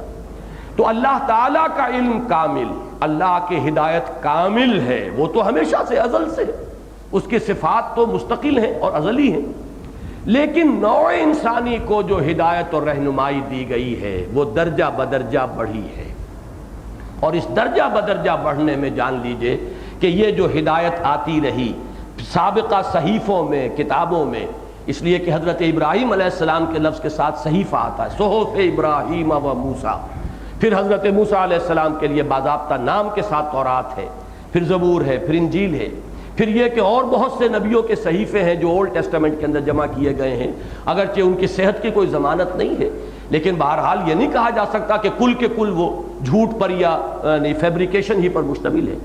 یہ سب در حقیقت وہ تدریجی ارتقاء ہے ہدن کا، یہ تدریجی ارتقاء تکمیل کو پہنچا ہے اس کلام پاک میں۔ الہدا، اب یہ کامل ہو گئی، ہدایت کامل۔ اور اس کے لیے میں نے اپنے اس مضمون میں پروفیسر یوسف سلیم چشتی کو کوٹ کیا ہے۔ یہی میں اب اس وقت نوٹ کرا دوں کہ پروفیسر محمد شریف صاحب کی جو کتاب ہے فلسفے کے موضوع پر، تاریخ فلسفہ پر، انہوں نے کوٹ کیا ہے۔ یہی بات ابھی میں پڑھ رہا ہوں history of the world H G Wells کی، اس نے بھی یہ بات کہی ہے کہ 6 صدی قبل مسیح سے انسان نے سوچنا شروع کیا ہے. اس سے پہلے سوچ نہیں تھی. جیسے بچے کو بھی آپ بتاتے تھے دیکھو یہ کام نہ کرنا, یہ سانپ ہے, یہ سانپ جو ہے نقصان دہ ہے, اس کے قریب نہ جانا, اسے کچھ پتا نہیں ہے اس کے سوا. لیکن یہ کہ آپ نے بتایا, پہلے جو ہے ڈوز اینڈ ڈونٹس دیے گئے, یہ کرو یہ نہ کرو. باقی یہ کرو تو کیوں کرو اس کا کوئی ابھی محل نہیں تھا, یہ نہ کرو تو کیوں نہ کرو اس کو ابھی سمجھانے کا کوئی موقع نہیں تھا. وہ بیسک وزڈم ابھی امپارٹ نہیں کی جا سکتی تھی نوع انسانی کو, جس سے خود اس میں صلاحیت پیدا ہو جائے, باطنی بصیرت پیدا ہو جائے کہ کیا میرے لیے نفع بخش ہے, کیا میرے لیے نقصان دہ ہے, وہ اصول کیا ہیں جو گورن کر رہے ہیں میرے نفع و نقصان کو. ابھی انسان اس کا اہل نہیں تھا. لہذا تورات جو نازل ہو رہی ہے 1300 ایئرز BC میں, 13 صدی قبل, اس کے لیے لفظی قرآن مجید کے اندر یا مختلف جگہ پر آتا ہے تو وہ احکام تھے. اس کے اندر جیسے کہ 10 کمانڈمنٹس احکام تھے, اس میں ڈوز بھی تھے, ڈونٹس بھی تھے, اوامر بھی تھے, نواہی بھی تھے, یہ کرو یہ نہ کرو. اس لیے کہ ابھی وہ عہد طفولیت ہے. البتہ حضرت مسیح علیہ السلام سے 600 برس قبل انسان نے سوچنا شروع کیا. اچانک محسوس ہوتا ہے پوری دنیا میں, چین سے لے کر اور یونان تک معلوم ہوتا ہے کہ انسان گویا کہ جوان ہو رہا ہے. اب اس نے سوچنا شروع کر دیا ہے. کنفیوشس ہے, گوتم بدھ ہے, مہاویر ہے, زرتشت ہے, فلاں ہے, اب وہ ارسطوٹل ہے, وہ سوکریٹیز ہے, یونان کے اور دوسرے سائنسدان جنہوں نے کہ ابتدا جو ہے بنیاد ڈالی ہے دنیا میں سائنس کی, یہ سب ایک دور کے لوگ کنٹمپریریز ہیں. معلوم ہوا کہ ایک دم انسان کی عقل جو ہے وہ اپنے اس بلوغ کو پہنچ گئی ہے کہ اب اس نے غور و فکر کرنا شروع کیا. اور عجیب بات یہ ہے کہ حضرت مسیح کو درمیان میں رکھ کر 6 صدیاں ادھر 6 صدیاں ادھر, یہ 1200 برس ہے. موسٹ پروفاؤنڈ یہ دور ہے نوع انسانی کی تاریخ کا. اگر اس کو ایک انسان سمجھے, جیسے کہ صوفیہ انسان اکبر کا ایک لفظ استعمال کرتے ہیں کہ یہ پوری نوع در حقیقت ایک فرد کی حیثیت رکھتی ہے, تو اس کی زندگی میں یہ 1200 برس ہیں جس میں کہ اس کی سوچ شروع ہو کر اور انتہائی درجے تک پہنچ گئی ہے. اس کی فلسفیانہ فکر اپنے انتہا کو, نقطۂ عروج کو, کلائمیکس کو پہنچ گئی ہے. جو کچھ انسان بحیثیت انسان سوچ سکتا تھا یا سوچ سکتا ہے, وہ گویا کہ 600 عیسوی میں حضرت مسیح کے 600 سال بعد وہ اپنے کمال کو پہنچ گئی. چشتی صاحب تو دعوے کے ساتھ کہا کرتے تھے, چونکہ ان کی ساری عمر گزری تھی, وہ جورو نہ جاتا اللہ میاں سے ناتا, شادی انہوں نے کی نہیں, ساری عمر کتابیں پڑھنا اور فلسفہ اور منطق اور تاریخ اور ادیان عالم, مذاہب عالم, پھر ان کا تقابلی مطالعہ, یہی ان کا موضوع تھا. اور ان کا دماغ جو ہے, چونکہ مجھے ان کی زندگی کے آخری دور میں کافی عرصے ان کا قرب حاصل رہا اور میں نے ان سے بڑا استفادہ کیا ہے, تو ایک بہت بڑی لائبریری کے مانند, اور آخری وقت تک ان کی یادداشت بڑی کلیئر تھی, حوالے پورے کے پورے جوں کے توں وہ دیتے تھے. انہوں نے یہ دعویٰ کیا ہے, پروفیسر یوسف سلیم چشتی, جو شارح اقبال کی حیثیت سے زیادہ معروف ہیں, باقی ان کی دوسری حیثیتیں جو معروف نہیں ہو سکی. بہرحال ان کا دعویٰ یہ تھا کہ میں ثابت کر سکتا ہوں کہ 600 عیسوی کے بعد نہ کوئی نیا مذہب دنیا میں آیا ہے, نہ نیا کوئی فلسفہ دنیا میں آیا ہے. آج کے جتنے فلسفے ہیں بڑی بھاری بھرکم اصطلاحات کے ساتھ, لیکن یہ کہ یہ تمام فلسفے اس سے پہلے پیدا ہو چکے تھے, اب صرف لیبلز بدلے ہیں. شراب وہی ہے, صرف لیبلز بدل گئے. ایگزسٹانشلزم ہو یا لاجیکل پازیٹیوزم ہو یا امپیریسزم ہو, جو بھی یہ مختلف الفاظ ہیں, ان سب کا وہ کہتے ہیں کہ تمام فلسفے مکمل ہو چکے تھے. اس کو میں نے تفصیل سے اس میں لکھا ہے, وہ پڑھیے گا اور ایک ایک حرف کو اپنے ذہن کے اندر بٹھانے کی کوشش کیجیے کہ اس حقیقت کو اچھی طرح سمجھیے کہ فکر انسانی, اس ایک نقطہ پھر آپ کے ذہن میں وسوسے کے انداز میں آ سکتا ہے, اور وہ یہ ہے کہ سائنس کا ارتقاء تو ہو رہا ہے. سائنس تو بڑی ہی اب ہے اس دور میں, اس میں کوئی شک نہیں. آپ علوم کو 2 حصوں میں رکھیے, ایک ہے مادی علوم, فزیکل سائنسز, اس کا ارتقاء مسلسل ہو رہا ہے اور ہوگا. ابھی ہم نہیں کہہ سکتے کہ کہاں تک یہ انسان پہنچے گا. اور واقعہ یہ ہے کہ جن چیزوں کی خبر دی ہے حضور صلی اللہ علیہ وسلم نے, دجالیت کے عنوان سے, یہ سائنس ان دجالیت کی ان تمام حدود تک پہنچ کر رہے گی. یہ تو ہے اس سائنس کے ارتقاء کا معاملہ.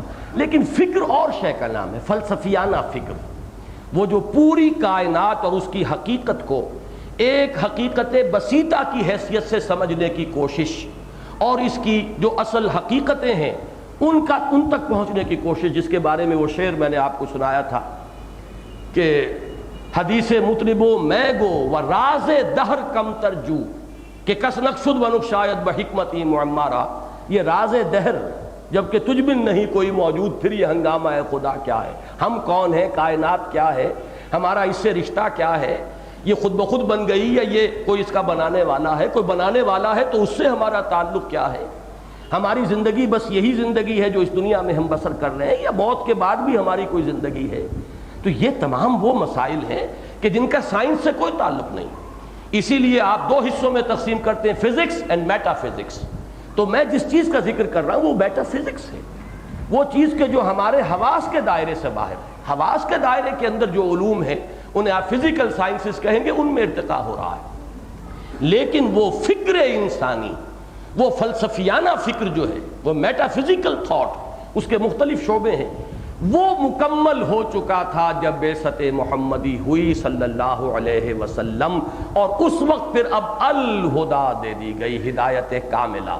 اور اسی کے ساتھ ایک ربط اور تعلق میں نے، چونکہ میرے ذہن میں آیا، میں نے بیان بھی کیا ہے باہر، آج پھر نوٹ کر لیجئے. یہی وجہ ہے کہ اس الہدا کی حفاظت کا ذمہ اللہ نے لیا. اس سے پہلے جتنی ہدن نازل ہوئی ان کی حفاظت کا ذمہ نہیں لیا، اس لیے کہ اصل کامل ہدایت تو ابھی آنے والی تھی. کوئی جو ہے اس کی ہدایت غیر ضروری تھی، اس کی حفاظت غیر ضروری تھی. کوئی اللہ تعالیٰ کو میوزیم نہیں سجانا تھا، اصل شے تو ہے ہدایت. اور ہدایت چونکہ ابھی یہ تدریجی ارتقاء ہے، اس کا ہو رہا ہے، تدریجی مراحل طے کر رہی ہے یہ ہدایت خداوندی. اللہ کے علم کے اعتبار سے نہیں، نوع انسانی جس کو ہدایت پہنچانی ہے اس کے ذہنی اور فکری ارتقاء کے اعتبار سے.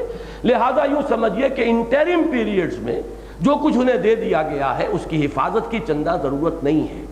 ہاں جب وہ ہدایت کاملہ آ جائے گی، جب الہدا بن جائے گا معاملہ، وہاں تک پہنچے گا، اب اس کی حفاظت کا ذمہ لیا جائے گا. الیوم اکملت لکم دینکم واتممت علیکم نعمتی. جب یہ اتمام نعمت ہدایت ہو جائے گا تو پھر یہ بھی ساتھ ہی فرما دیا گیا، انا نحن نزلنا الذکر وانا لہ لحافظون. ہم نے ہی اس ذکر کو نازل کیا ہے اور ہم ہی اس کے محافظ ہیں. تو یہ ہے الہدا. وہی ہے اللہ جس نے بھیجا اپنے رسول کو صلی اللہ علیہ وسلم الہدا و دین الحق. صاف کرو اسے.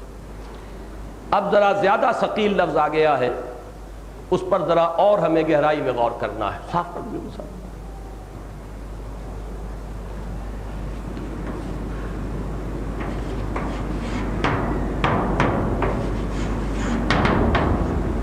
اس کو ایک تو یہ سمجھیے، جنہیں بھی عربی گرامر سے کچھ بھی مناسبت ہے، کہ یہ اپنی اس شکل میں مرکب اضافی ہے. حق کا دین، لفظی ترجمہ یہ ہوگا. اگرچہ جب بھی کہیں آپ ترجمہ دیکھیں گے تو اس کو مرکب توصیفی کی شکل میں ترجمہ کیا جاتا ہے، سچا دین. مرکب توصیفی عربی زبان میں معلوم ہے آپ کو کہ وہ صفت موصوف بالکل ہم وزن ہوتے ہیں. اگر وہ معرفہ ہے تو وہ بھی معرفہ ہوگا، وہ نکرہ ہے تو وہ بھی نکرہ ہوگا. لیکن یہ کہ یہ مرکب اضافی کی صورت ہے، یہ حق کا دین. لیکن ہوتا ہے عربی زبان میں کبھی کبھی مرکب اضافی کی شکل میں مرکب توصیفی لایا جاتا ہے، لیکن دونوں میں کوئی فرق واقع نہیں ہوگا. مجھے جو بات اصل میں عرض کرنی ہے وہ یہ ہے کہ نتیجے کے اعتبار سے کوئی فرق نہیں. حق کا دین تو ذات حق کون ہے؟ میں نے دو حوالے دیے ہیں اپنے اس مضمون میں، نوٹ کر لیجئے گا. ذالک بأن اللہ هو الحق. یہ اس لیے کہ اللہ ہی ہے الحق، حق کامل. وہ ایک دعا جو رمضان مبارک میں جو حضرات یہاں تشریف لاتے رہے ہیں اور میرے ساتھ اگر وہ دعائے قنوت میں شامل رہے ہیں، تو ایک دعا حضور صلی اللہ علیہ وسلم کی جو تہجد کی دعاؤں میں بہت مشہور دعا ہے، اس میں الفاظ آتے ہیں انت الحق ووعدک الحق وقولک حق ولقاؤک حق. الحق اللہ ہے، اور جو شے اس کے ساتھ نسبت کرے گی وہ الحق ہو جائے گی. اللہ خود حق ہے، اس کا قول حق ہے، اس کا وعدہ حق ہے، اس کے ساتھ ملاقات حق ہے، اس کے رسول حق ہیں. تو معلوم یہ ہوا کہ اگر اس کا لفظی ترجمہ کریں گے حق کا دین، اور حق کون ہے؟ اللہ، تو مراد کیا ہوئی؟ اللہ کا دین۔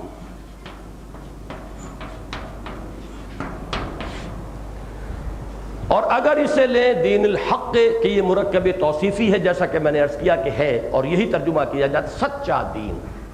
سچا دین اللہ تعالیٰ کا دین، نتیجے کے اعتبار سے کوئی فرق واقع نہیں۔ لیکن اب جس پر ہمیں غور کرنا ہے وہ لفظ دین ہے۔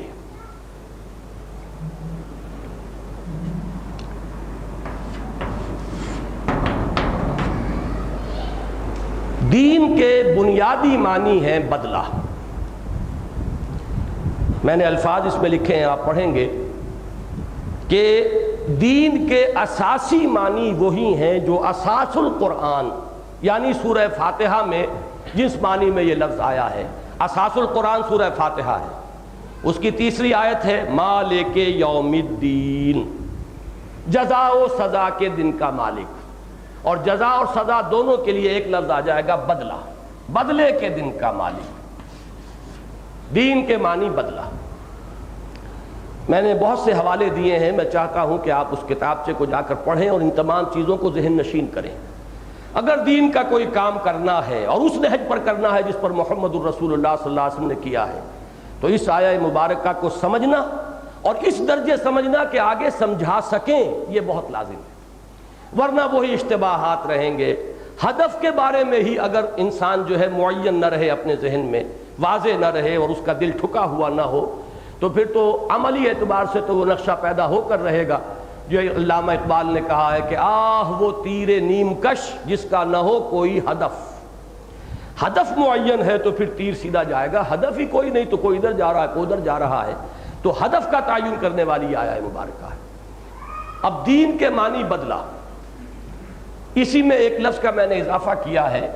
عربی زبان کے دو میں نے مصرے دیے ہیں، دِنَّاهُمْ كَمَا دَانُوا، ہم نے ان کے ساتھ وہی کچھ کیا جیسا کہ انہوں نے ہمارے ساتھ کیا تھا، بدلہ۔ امرؤ القیس کا مصرع ہے۔ ایک کہاوت ہے عربی زبان کی، کما تدینو تدانو، جیسے تم کرو گے، جیسے ہم اردو میں کہتے ہیں جیسے کرو گے ویسے بھرو گے۔ یہ صفحہ 4 پر یہ تمام حاشیوں کے اندر موجود ہیں حوالے۔ دِنَّاهُمْ كَمَا دَانُوا کما تدینو تدانو، جیسا کرو گے ویسا بھرو گے۔ اور اسی میں اضافہ کیجئے ایک لفظ کا، دین۔ دین عربی زبان میں کہتے ہیں قرض کو۔ حروف اصلیہ وہی ہیں، دین میں جو حروف ہیں وہی اس میں ہے، فرق صرف زبر زیر کا ہے۔ دین کسے کہتے ہیں؟ جو واپس آئے، آئے یا نہ آئے توقع ہوتی ہے کہ واپس آئے گا، کوئی کھا کے مر جائے تو بات دوسری ہے، لیکن دین اور ہبہ یا ہدیہ، گفٹ کرنا، ہدیہ کرنا، ہبہ کرنا، یہ ہے کہ آپ نے دے دیا، آپ کو اس کا کوئی بدل نہیں چاہیے، اس کی واپسی کی آپ کو کوئی توقع نہیں، وہ اس کو آپ تحفہ کہیں گے، ہدیہ کہیں گے، ہبہ کہیں گے، وہ تو ہے، یا خیرات کہیں گے، صدقہ کہیں گے، یہ وہ شے ہے جو یک طرفہ ہے جس کو واپس نہیں لوٹنا۔ اور دین وہ شے ہے جو واپس آئے، جیسے کہ بدلہ جو ہے کسی عمل کا وہ واپس آتا ہے، وہ ریباؤنڈ ہے اس کا، جو آپ نے کیا اس کا ایک بدلہ ہے جو آپ کو آ رہا ہے۔ یہ یوں سمجھیے کہ آواز جیسے کہ واپس آتی ہے، اس کی جو آواز کی ریباؤنڈ ہوتا ہے، اسی طریقے سے تو دین اور دین حروف اصلیہ کے اعتبار سے بات ایک ہی ہے۔ اب اس سے آگے تفصیلی بحث تو پڑھیے گا بعد میں، اس سے آگے اب چونکہ یہ تو لفظ تھا عربی زبان کا جس کو کہ قرآن مجید نے اختیار کیا، اس کو اب اصطلاح کی شکل دی ہے۔ اصطلاح میں اس کے اب دو درجے اور معین کیجئے جو لفظ بدلہ کے اندر موجود ہیں، امپلائڈ ہے۔ نمبر 1، بدلہ کوئی دینے والی ہستی ہوتی ہے اور اس کی اطاعت پر اچھا بدلہ ملتا ہے اور اس کی نافرمانی پر سزا ملتی ہے، جزا و سزا۔ اس میں یہ دو کانسیپٹ شامل ہو گئے، لہذا دین کے معنی میں اولاً اطاعت کا مفہوم شامل ہوا اور دوسرے قانون، وہ قاعدہ اور ضابطہ جس کے تحت جزا و سزا ہوگی۔ اب یہ لفظ کثرت کے ساتھ قرآن میں آیا ہے، خاص طور پر مخلصین لہ الدین، میں نے پوری وضاحت کر دی ہے اس میں قرآن مجید میں کتنی مرتبہ یہ آیا ہے، 2 مرتبہ مخلص لہ الدین، ایک مرتبہ مخلصاً لہو دینی، 6 مرتبہ مخلصین لہو الدین کے لفظ اطاعت اور بندگی اور فرما برداری کو اللہ تعالیٰ ہی کے لیے خاص کرنے کے معنی میں آئے۔ وما امروا الا ليعبدوا الله مخلصین لہ الدین حنفاء، اور انہیں حکم نہیں ہوا تھا مگر اس کا کہ وہ صرف اللہ کی بندگی کریں، اسی کے لیے اپنی اطاعت کو خالص کرتے ہوئے۔ تو اب جزا و سزا یا بدلہ سے آگے بڑھ کر اطاعت اور کوئی قانون اور ضابطہ جس کے تحت کہ وہ جزا و سزا ہو رہی ہو، یہ 2 اضافی تصور شامل ہوئے، اور ان سب کو جمع کیجئے تو اب نوٹ کیجئے دین قرآن مجید کی اصطلاح میں کس شے کا نام ہے؟ کسی ہستی کو مطاع مطلق مان کر، ایک ایک لفظ کو سمجھیے اچھی طرح، کسی ہستی کو مطاع مطلق مان کر اس کی اطاعت کے اصول پر پورے نظام زندگی کو استوار کیا جائے تو وہ نظام زندگی اس ہستی کا دین قرار پائے گا۔ کسی ہستی کو مطاع مطلق مان کر اس کی اطاعت کے اصول پر جب زندگی کا پورا نقشہ بنایا جائے گا تو اس کا مجموعی نام اس ہستی کا دین ہوگا۔ اب اس کو یوں سمجھیے، سورہ یوسف میں آیا ہے ایک لفظ دین الملک۔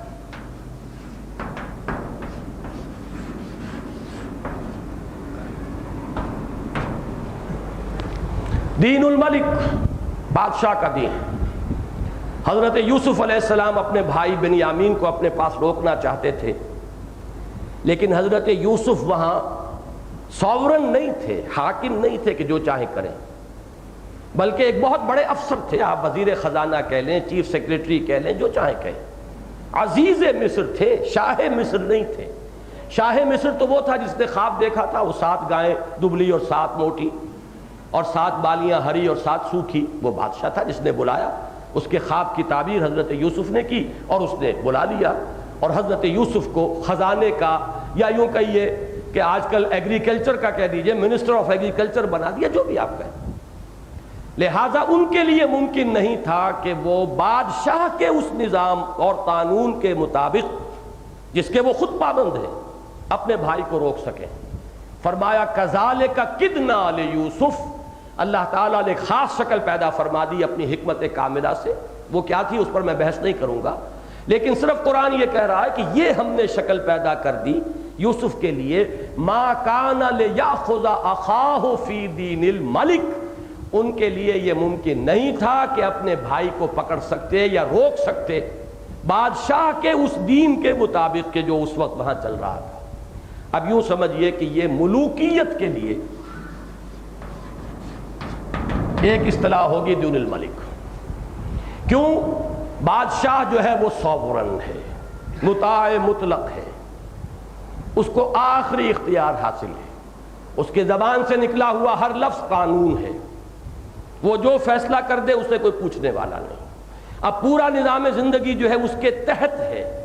دیکھیے بڑا پیارا لفظ آیا ہے، فرعون نے جو بات کہی تھی، الیس لی ملک مصر وہذہ الانہار تجری من تحتی، کیا بادشاہت جو ہے مصر کی وہ میری نہیں ہے، اور کیا یہ سارا آبپاشی کا نظام میرے تحت نہیں ہے؟ یہ اختیار مطلق میرا ہے، ساری اتھارٹی میرے ہاتھ میں ہے، تو یہ سارا نظام اس کے تابع ہے۔ اس اصول پر پوری زندگی کا ڈھانچہ بنا ہوا ہے وہاں، اس پورے نظام کو آپ کہیں گے دین الملک۔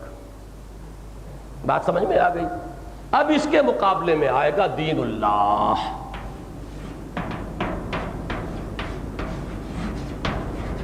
قرآن مجید میں 3 ہی جگہ آیا ہے دین الحق، اور 3 ہی جگہ دین اللہ بھی آیا ہے۔ وَرَأَيْتَ النَّاسَ يَدْخُلُونَ فِي دِينِ اللَّهِ أَفْوَاجًا، اللہ کا دین۔ سورہ نور میں فرمایا وَلَا تَأْخُذْ بِكُمْ، کیا الفاظ ہے، رَأْفَةً فِي دِينِ اللَّهِ وَلَا تَأْخُذْكُمْ بِهِمَا رَأْفَةٌ مِّن دِينِ اللَّهِ، کہ زانیہ یا زانی اس کو جب سزا دی جا رہی ہو تو اللہ کے دین، اللہ کے قانون، اللہ کے نظام، اللہ کی شریعت میں تمہارے اندر کوئی نرمی پیدا نہ ہو جائے کہ تمہیں رحم آ جائے کہ اتنی سخت سزا، ایسی وحشیانہ سزا یہ ہم کیسے دے دیں؟ نہیں، اللہ کا قانون ہے، تو دین اللہ کا لفظ آیا وَلَا تَأْخُذْكُمْ بِهِمَا رَأْفَةٌ فِي دِینِ اللہ۔ تو دین اللہ اب کیا ہوگا؟ دین اللہ، اللہ کو مطاع مطلق مان کر اس کے تحت پوری زندگی کا نظام استوار کرنا، یہ دین اللہ ہے۔ کوئی شے بھی اس سے باہر نہ رہ جائے، مخلصین لہ الدین، دین کل کا کل اس کے لیے ہو، وَيَكُونَ الدِّينُ كُلُّهُ لِلَّهِ، دین کل کا کل اس کے لیے ہو جائے، یعنی اطاعت منقسم نہ رہے۔ اچھی طرح سمجھیے کہ یہاں تو اللہ کی مانیں گے، یہاں اپنی طور پر کر لیں گے، نہیں۔ ہاں ایک بات اچھی طرح یہاں سمجھ لیں، جہاں اللہ ہی نے کسی کو اختیار دے دیا ہو وہ اسی کے تابع ہوگا۔ ہمارے رسول کا حکم مانو، رسول کو یہ اختیار اللہ نے دیا ہے، وَمَن يُطِعِ الرَّسُولَ فَقَدْ أَطَاعَ اللَّهَ، جو رسول کی اطاعت کرتا ہے وہ تو اللہ کی اطاعت کرتا ہے۔ وَمَا أَرْسَلْنَا مِن رَّسُولٍ إِلَّا لِيُطَاعَ بِإِذْنِ اللَّهِ، ہم نے نہیں بھیجا ہے کوئی رسول مگر یہ کہ اس کی اطاعت کی جائے اللہ کے اذن سے۔ جب اللہ کی اطاعت کے تابع کوئی اطاعت ہو رہی ہے تو وہ علیحدہ نہیں ہوگی، وہ تو اسی کے اندر شامل ہے۔ اسی میں ایک تیسری لنک آ جاتی ہے کہ حضور صلی اللہ علیہ وسلم کو لشکر بھیج رہے ہیں، اس کا کسی کو سپہ سالار بنا دیا ہے، امیر بنا دیا ہے، امیر الجیش۔ اب اس کی اطاعت بھی رسول کی اطاعت ہے، رسول کی اطاعت اللہ کی اطاعت ہے۔ یہ تو ایک چین ہے، ایک زنجیر ہے، اطیعوا اللہ واطیعوا الرسول واولی الامر منکم۔ لیکن مطلق اطاعت کسی اور کی، اللہ کی اطاعت سے آزاد، رسول کی اطاعت سے آزاد، اگر مطلقاً کسی کی اطاعت کی جائے گی یہی شرک ہے، یہی شرک فی الاطاعت ہے کہ کسی کو مطلقاً مطاع مان لیا جائے اللہ کی اور اس کے رسول کی اطاعت سے آزاد ہو کر، تو یہی شرک ہے۔ بتوں سے تجھ کو امیدیں خدا سے نو امیدی، مجھے بتا تو صحیح اور کافری کیا ہے۔ تو یہ شرک کے تصور کو یہاں اچھی طرح سمجھ لیجئے، اس لیے کہ یہ آیہ مبارکہ ختم ہوگی وَلَوْ كَرِهَ الْمُشْرِكُونَ۔ مشرک کون ہیں؟ جنہوں نے اس اطاعت کو منقسم کر دیا ہے، کچھ اطاعت اللہ کے لیے، کچھ اطاعت کسی اور کے لیے۔ جہاں یہ شرک، جہاں یہ اطاعت منقسم ہو جائے گی، یہاں تک کہ کچھ اطاعت اللہ کی، کچھ اپنے نفس کی، اپنے نفس کی اطاعت اللہ کے حکم کے تابع ہو تو شرک نہیں ہے۔ اللہ نے ایک چیز حلال کی ہے، آپ کے نفس کے اندر ایک تقاضا ہے، حلال چیز حلال ذریعے سے آپ نے حاصل کی ہے اور نفس کو دے رہے ہیں، یہ شرک نہیں ہے۔ لیکن آپ کے نفس کے اندر خواہش ہے ایک چیز کی اور وہ چیز اللہ نے حرام کی ہے، اب آپ نے اگر وہ اپنے نفس کا تقاضا پورا کیا تو آپ نے اپنے نفس کو اپنا معبود بنا لیا ہے، اب آپ کی اطاعت منقسم ہو گئی۔ لہذا اس کے لیے جو ایکسیم ہے، جو فارمولہ ہے، جو اصول ہے، وہ حضور صلی اللہ علیہ وسلم نے نہایت واضح الفاظ میں، مختصر الفاظ میں معین کر دیا، لا طاعت لمخلوق فی معصیت الخالق۔ مخلوق میں سے کسی کی اطاعت نہیں ہوگی جس میں خالق کی معصیت لازم آ رہی ہے۔ خالق کی معصیت نہیں ہو رہی تو والدین کی بھی اطاعت کرو، اساتذہ کی کرو، اپنے حکام کی کرو، اپنے ایلڈرز کی کرو، شیخ قبیلہ کی کرو، جس کی چاہو کرو، اگر اللہ کی معصیت نہیں آ رہی۔ لیکن جہاں معصیت ہوئی، اگر نفس کی اطاعت کی گئی ہے اللہ کی معصیت میں تو نفس آپ کا معبود بن گیا۔ ارأیت من اتخذ الہہ ہواہ، کیا تم نے دیکھا اس شخص کو جس نے اپنی خواہش نفس کو الہ بنا لیا، اس لیے کہ مطاع مطلق بنا لیا، اللہ کی معصیت میں نفس کی اطاعت کر رہا ہے۔ معاشرے کی اطاعت، کسی اور نظام کی اطاعت، جہاں بھی اللہ کی اطاعت سے آزاد ہو کر اور جہاں اللہ کی معصیت لازم آ رہی ہو اگر کی جائے گی وہی شرک ہو جائے گا۔ تو اب یہ سمجھیے کہ مخلصین لہ الدین، اب دین کے معنی یہاں اطاعت کے ہیں۔ اب تیسرا لفظ میں ایڈ کرنا چاہتا ہوں، آج کل کا جو بہت ہی محبوب نظام ہے ہمارا پوری دنیا میں، وہ دین الجمہور ہے۔ یہ لفظ قرآن مجید میں نہیں آیا ہے، لیکن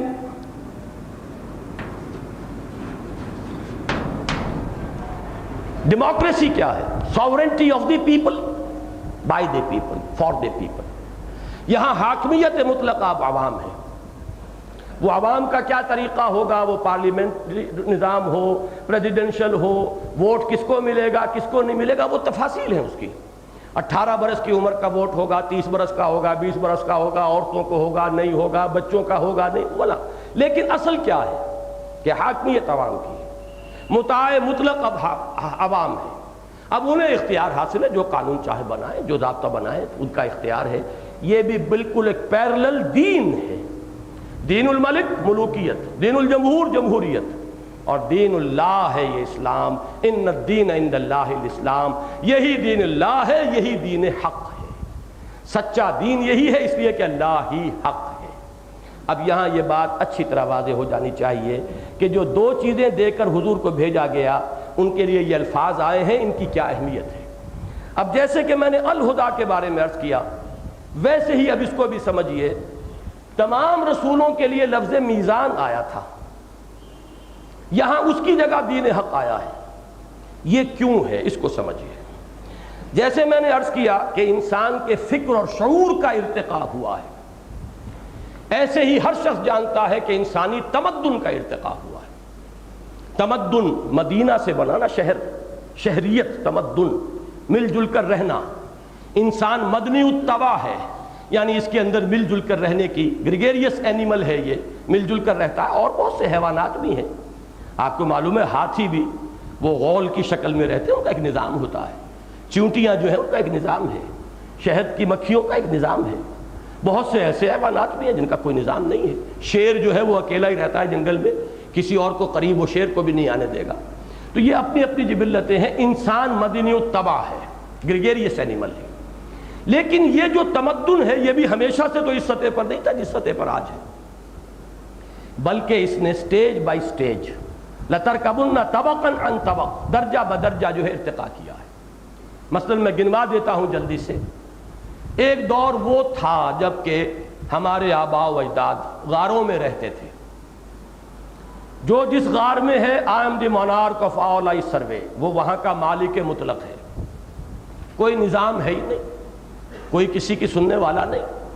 جنگل کا قانون ہے، طاقت ہے، نہ کوئی سٹریٹ لائٹس ہیں، نہ کوئی سڑکیں ہیں کہ کارپوریشن بنانے کی ضرورت پیش آئے. گویا کہ انفرادیت ہی انفرادیت ہے، کوئی اجتماعیت نہیں ہے. اگر آپ انفرادیت اجتماعیت کہیں گے تو صرف خاندان کا معاملہ تو ہوگا. وہ ایک انسان، ایک مرد، ایک عورت یا چند عورتیں اس کے ساتھ، اس کے تابع، اور اس کے بچے، اس کا وہ خود بخود ایک ہیڈ آف دی فیملی بن گیا. اس سے زیادہ کوئی اجتماعیت نہیں تھی. اس سے اگلا قدم آیا جب کہ قبائلی نظام قائم ہوا. آپ قبائلی نظام کا لفظ سمجھیے، یہ نظام ہے باقاعدہ. ایک شیخ قبیلہ ہے، اس کا حکم ہر ایک کو ماننا ہے. مشورہ آپ دے دیجئے، لیکن یہ کہ شیخ قبیلہ کی بات چلے گی آخری، وہی کنونس ہو جائے تو بات اور ہے. Otherwise he holds the veto in his hands. پھر یہ ہے کہ قبیلے کی رسم ہے، رواج ہے. جو بھی فرد وہاں پیدا ہو رہا ہے وہ ان رسوم کا پابند ہوگا لا محالہ، whether you like it or not. لیکن تم فلاں قبیلے کے ہو اور ہمارے قبیلے کے یہ رسم ہے، یہ رواج ہے، کرنا ہوگا. معلوم ہوا کہ اب بندشیں، جیسے جیسے نظام آیا بندشیں پڑنی شروع ہوئی. یہ اس بات کو نوٹ کر لیجئے، نظام در حقیقت اس کا منطقی نتیجہ بندشیں. اب آزادی جو ہے اس پر قدغنیں آ رہی ہیں. اس کے بعد تیسری سٹیج تھی تمدنی ارتقاء کی. شہری ریاستیں قائم ہو گئیں. چند قبیلے ایک شہر میں رہ رہے ہیں. اب آپ اس کو یوں سمجھیے، ہر قبیلہ اپنی جگہ ایک یونٹ ہے. ایک شیخ قبیلہ ہے، ان کا رسم ہے، ان کا رواج ہے، اور دوسرا قبیلہ ہے، اس کے رسوم ہے. لیکن اب چونکہ ایک شہر میں رہ رہے ہیں، لہذا کچھ چیزیں انہیں باہمی معاملات طے کرنے کے لیے طے کرنی پڑیں گی، فیصلہ کرنا ہوگا. یہ گویا کہ کانسٹیٹیوشن، چاہے وہ ریٹن ہو اور چاہے وہ صرف ذہنوں میں ہو، لیکن کانسٹیٹیوشن کا اب آغاز ہو گیا کہ دو قبیلے مل کر رہ رہے ہیں تو طے کرنا پڑے گا. اب اس کو یوں سمجھیے، میں چونکہ تمدنی ارتقاء کا ایک سفر آپ کو بتا رہا ہوں، مکہ مکرمہ جو ہے وہ اس پریمیٹیو سٹیج پر تھا کہ صرف ایک قبیلہ رہتا تھا وہاں. لیکن مدینہ منورہ اس اعتبار سے ہائر سٹیج آف ایولیوشن پر تھا. وہاں 5 قبیلے آباد تھے. 2 جو یمن سے آ کر آباد ہوئے، اوس اور خزرج، اور 3 قبیلے یہود کے، بنو نذیر اور بنو قینقاع اور بنو قریظہ. 5 قبیلے، لہذا ان کے مابین اب حلیفانہ تعلقات تھے. اور ایک بڑی دلچسپ مثال ہے یہ کہ یہ بات طے تھی اوس اور خزرج کے مابین کہ ایک خزرجی کے خون کی قیمت ایک اوسی کے خون کی قیمت سے 3 گنا ہوگی. اب آپ غور کیجئے، کوئی ایک نوجوان، باہمت نوجوان، سیلف رسپیکٹ رکھنے والا نوجوان، وہ اوس کے قبیلے میں پیدا ہو گیا ہے. یہ تو اتفاق ہے نا. اس کا خون کھولتا ہوگا کہ کیا میری جان کی قیمت اس خزرجی کے مقابلے میں 1/3 ہے؟ لیکن ماننا پڑے گا، آپ کے قبیلے نے طے کر رکھا ہے خزرجی کی جان کی قیمت 3 گنا ہے تمہاری جان سے، اس لیے کہ خزرج کا قبیلہ بڑا تھا، اس شہر میں رہنا ہے تو اس کی بالادستی ماننی پڑے گی۔ یہ معاملہ تھا اوس اور خزرج کے مابین۔ تو یہ میں مثال دے رہا ہوں کہ جہاں قبیلے جمع ہو جائیں گے انہیں کوئی نہ کوئی اپنے آپس کے معاملات کے لیے ایک اوسی کے مساوی ہے، ایک خزرجی کے مساوی ہے، لیکن ایک خزرجی مساوی ہے 3 اوسیوں کے۔ اب اس سے اگلی سٹیج وہ تھی کہ بڑی بڑی ایمپائرز قائم ہوئی، سلطنت قیصر و کسریٰ، سلطنت روما، یہ سلطنتیں عظیم سلطنتیں۔ تو میں نے خاص طور پر اس لیے آپ کو مکہ مدینہ کہ یہ جو سٹیجز تھیں وہ قبائلی، ایک قبیلے کا شہر مکہ مکرمہ، 5 قبیلوں کی ایک سٹی سٹیٹ وہ ہے مدینہ منورہ، اور اب شمال میں جزیرہ نما عرب کے شمال میں، شمال مشرق میں عظیم سلطنت ہے سلطنت کسریٰ، شمال مغرب میں جس کے ڈانڈے یورپ تک پھیلے ہوئے ہیں ایک عظیم مملکت ہے مملکت قیصر۔ ان مملکتوں میں کیا تھا، اب یہ اجتماعی نظام کی بندشیں اتنی گہری ہو گئیں، اتنی سخت ہو گئیں، اتنی ظالمانہ ہو گئیں، بادشاہ ہے، اس کے ٹھاٹھ باٹ ہیں، اس کا محل ہے، پومپ اینڈ شو ہے، پھر فوجیں ہیں، پھر نیچے وہ اس کے جاگیردار ہیں، ان کے بڑے بڑے جو اساتین مملکت ہیں، اور عام انسان ان کا کمی کاری بن کر رہ گیا ہے، رعایت اور رعیت بن کر رہ گیا ہے، خون پسینہ کسان کر رہا ہے زمین پر، لیکن اس کا لائنس شیئر جو ہے وہ جاگیردار لے گیا ہے، اور جاگیردار سے پھر اس کا شیئر حصہ رسنی جو ہے وہ دربار میں پہنچ رہا ہے۔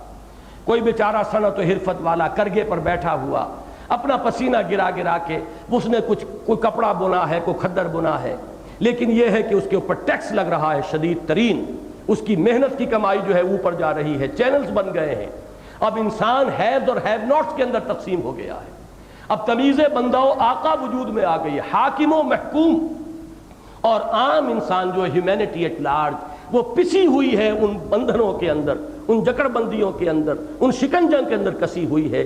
یہ تھا نظام کہ جس وقت محمد الرسول اللہ صلی اللہ علیہ وسلم کی بعثت ہوئی۔ اب آپ سمجھئے کہ جو انٹرم پیریڈز تھے، جیسا کہ میں نے عرض کیا تھا، ڈوز اینڈ ڈونٹس دیے جاتے رہے، یہ کرو یہ نہ کرو، جیسا جیسا ارتقا ہوا میزان دی جاتی رہی، اس میں تول لیا کرو بھائی کس کا کیا حق ہے، کیا صحیح ہے کیا غلط ہے، یہ میزان ہے۔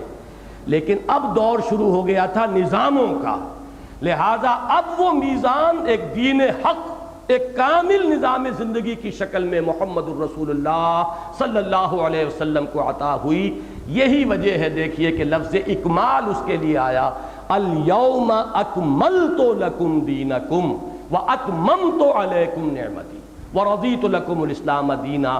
یہ اتممت علیکم نعمتی الہدا کے اعتبار سے، اس لیے کہ نعمت در حقیقت ہدایت ہے، یہ میں پہلے عرض کر چکا ہوں، مطلق نعمت صرف نعمت ہدایت ہے، ہر شے نعمت بنتی ہے اگر نعمت ہدایت ساتھ شامل ہو، دولت بھی نعمت ہے اگر نعمت ہدایت ہو، اولاد بھی نعمت ہے اگر نعمت ہدایت ہو۔ اس کو مائنس کر لیجئے اس ہدایت کو، تو نہ اولاد نعمت ہے، نہ دولت نعمت ہے، نہ اقتدار نعمت ہے، نہ حکومت نعمت ہے، کوئی شے نعمت نہیں، تو نعمت مطلق صرف ہدایت ہے۔ تو وہ ہدایت کی نعمت جو ہدن کے تدریجی مراحل طے کرتے ہوئے محمد الرسول اللہ صلی اللہ علیہ وسلم پر الہدا کی شکل میں مکمل ہو گئی، اس کو تعبیر کیا اتممت علیکم نعمتی، تم پر میں نے اتمام فرما دیا اپنی نعمت کا۔ اور وہ میزان کہ جو حقوق اور فرائض کا توازن، کس کا کیا حق ہے، کس کی کیا ذمہ داری ہے، بیوی کے کیا حقوق ہیں، فرائض کیا ہیں، شوہر کے کیا حقوق ہیں، ذمہ داریاں کیا ہیں، والدین کے کیا حقوق ہیں، کیا فرائض ہیں، اولاد کے کیا فرائض ہیں، کیا حقوق ہیں۔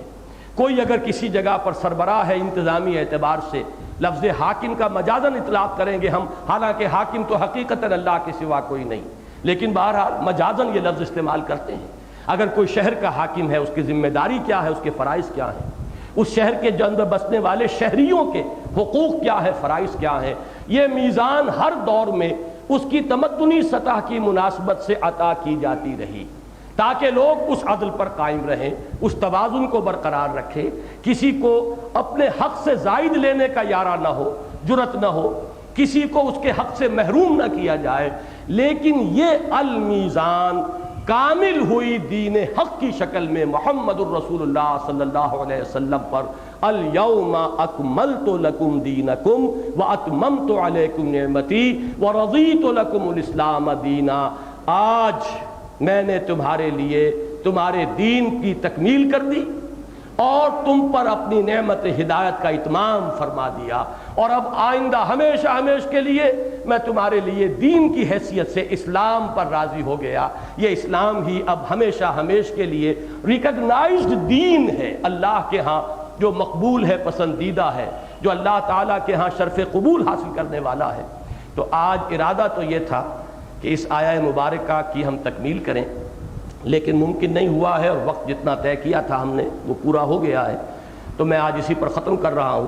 بقیہ حصہ جو اصل ہے اب اس کی بحث، یہ سب کچھ تو تمہید ہے، وہی ہے اللہ جس نے بھیجا اپنے رسول کو صلی اللہ علیہ وسلم، یا جیسا کہ میں نے عرض کیا اپنے رسول کامل کو صلی اللہ علیہ وسلم، الہدا یعنی ہدایت کاملہ سے نواز کر، ودین الحق اور کامل اور حق اور سچا اور مبنی بر عدل و انصاف نظام دے کر، کامل دین حق دے کر، یہ سب کچھ کس لیے؟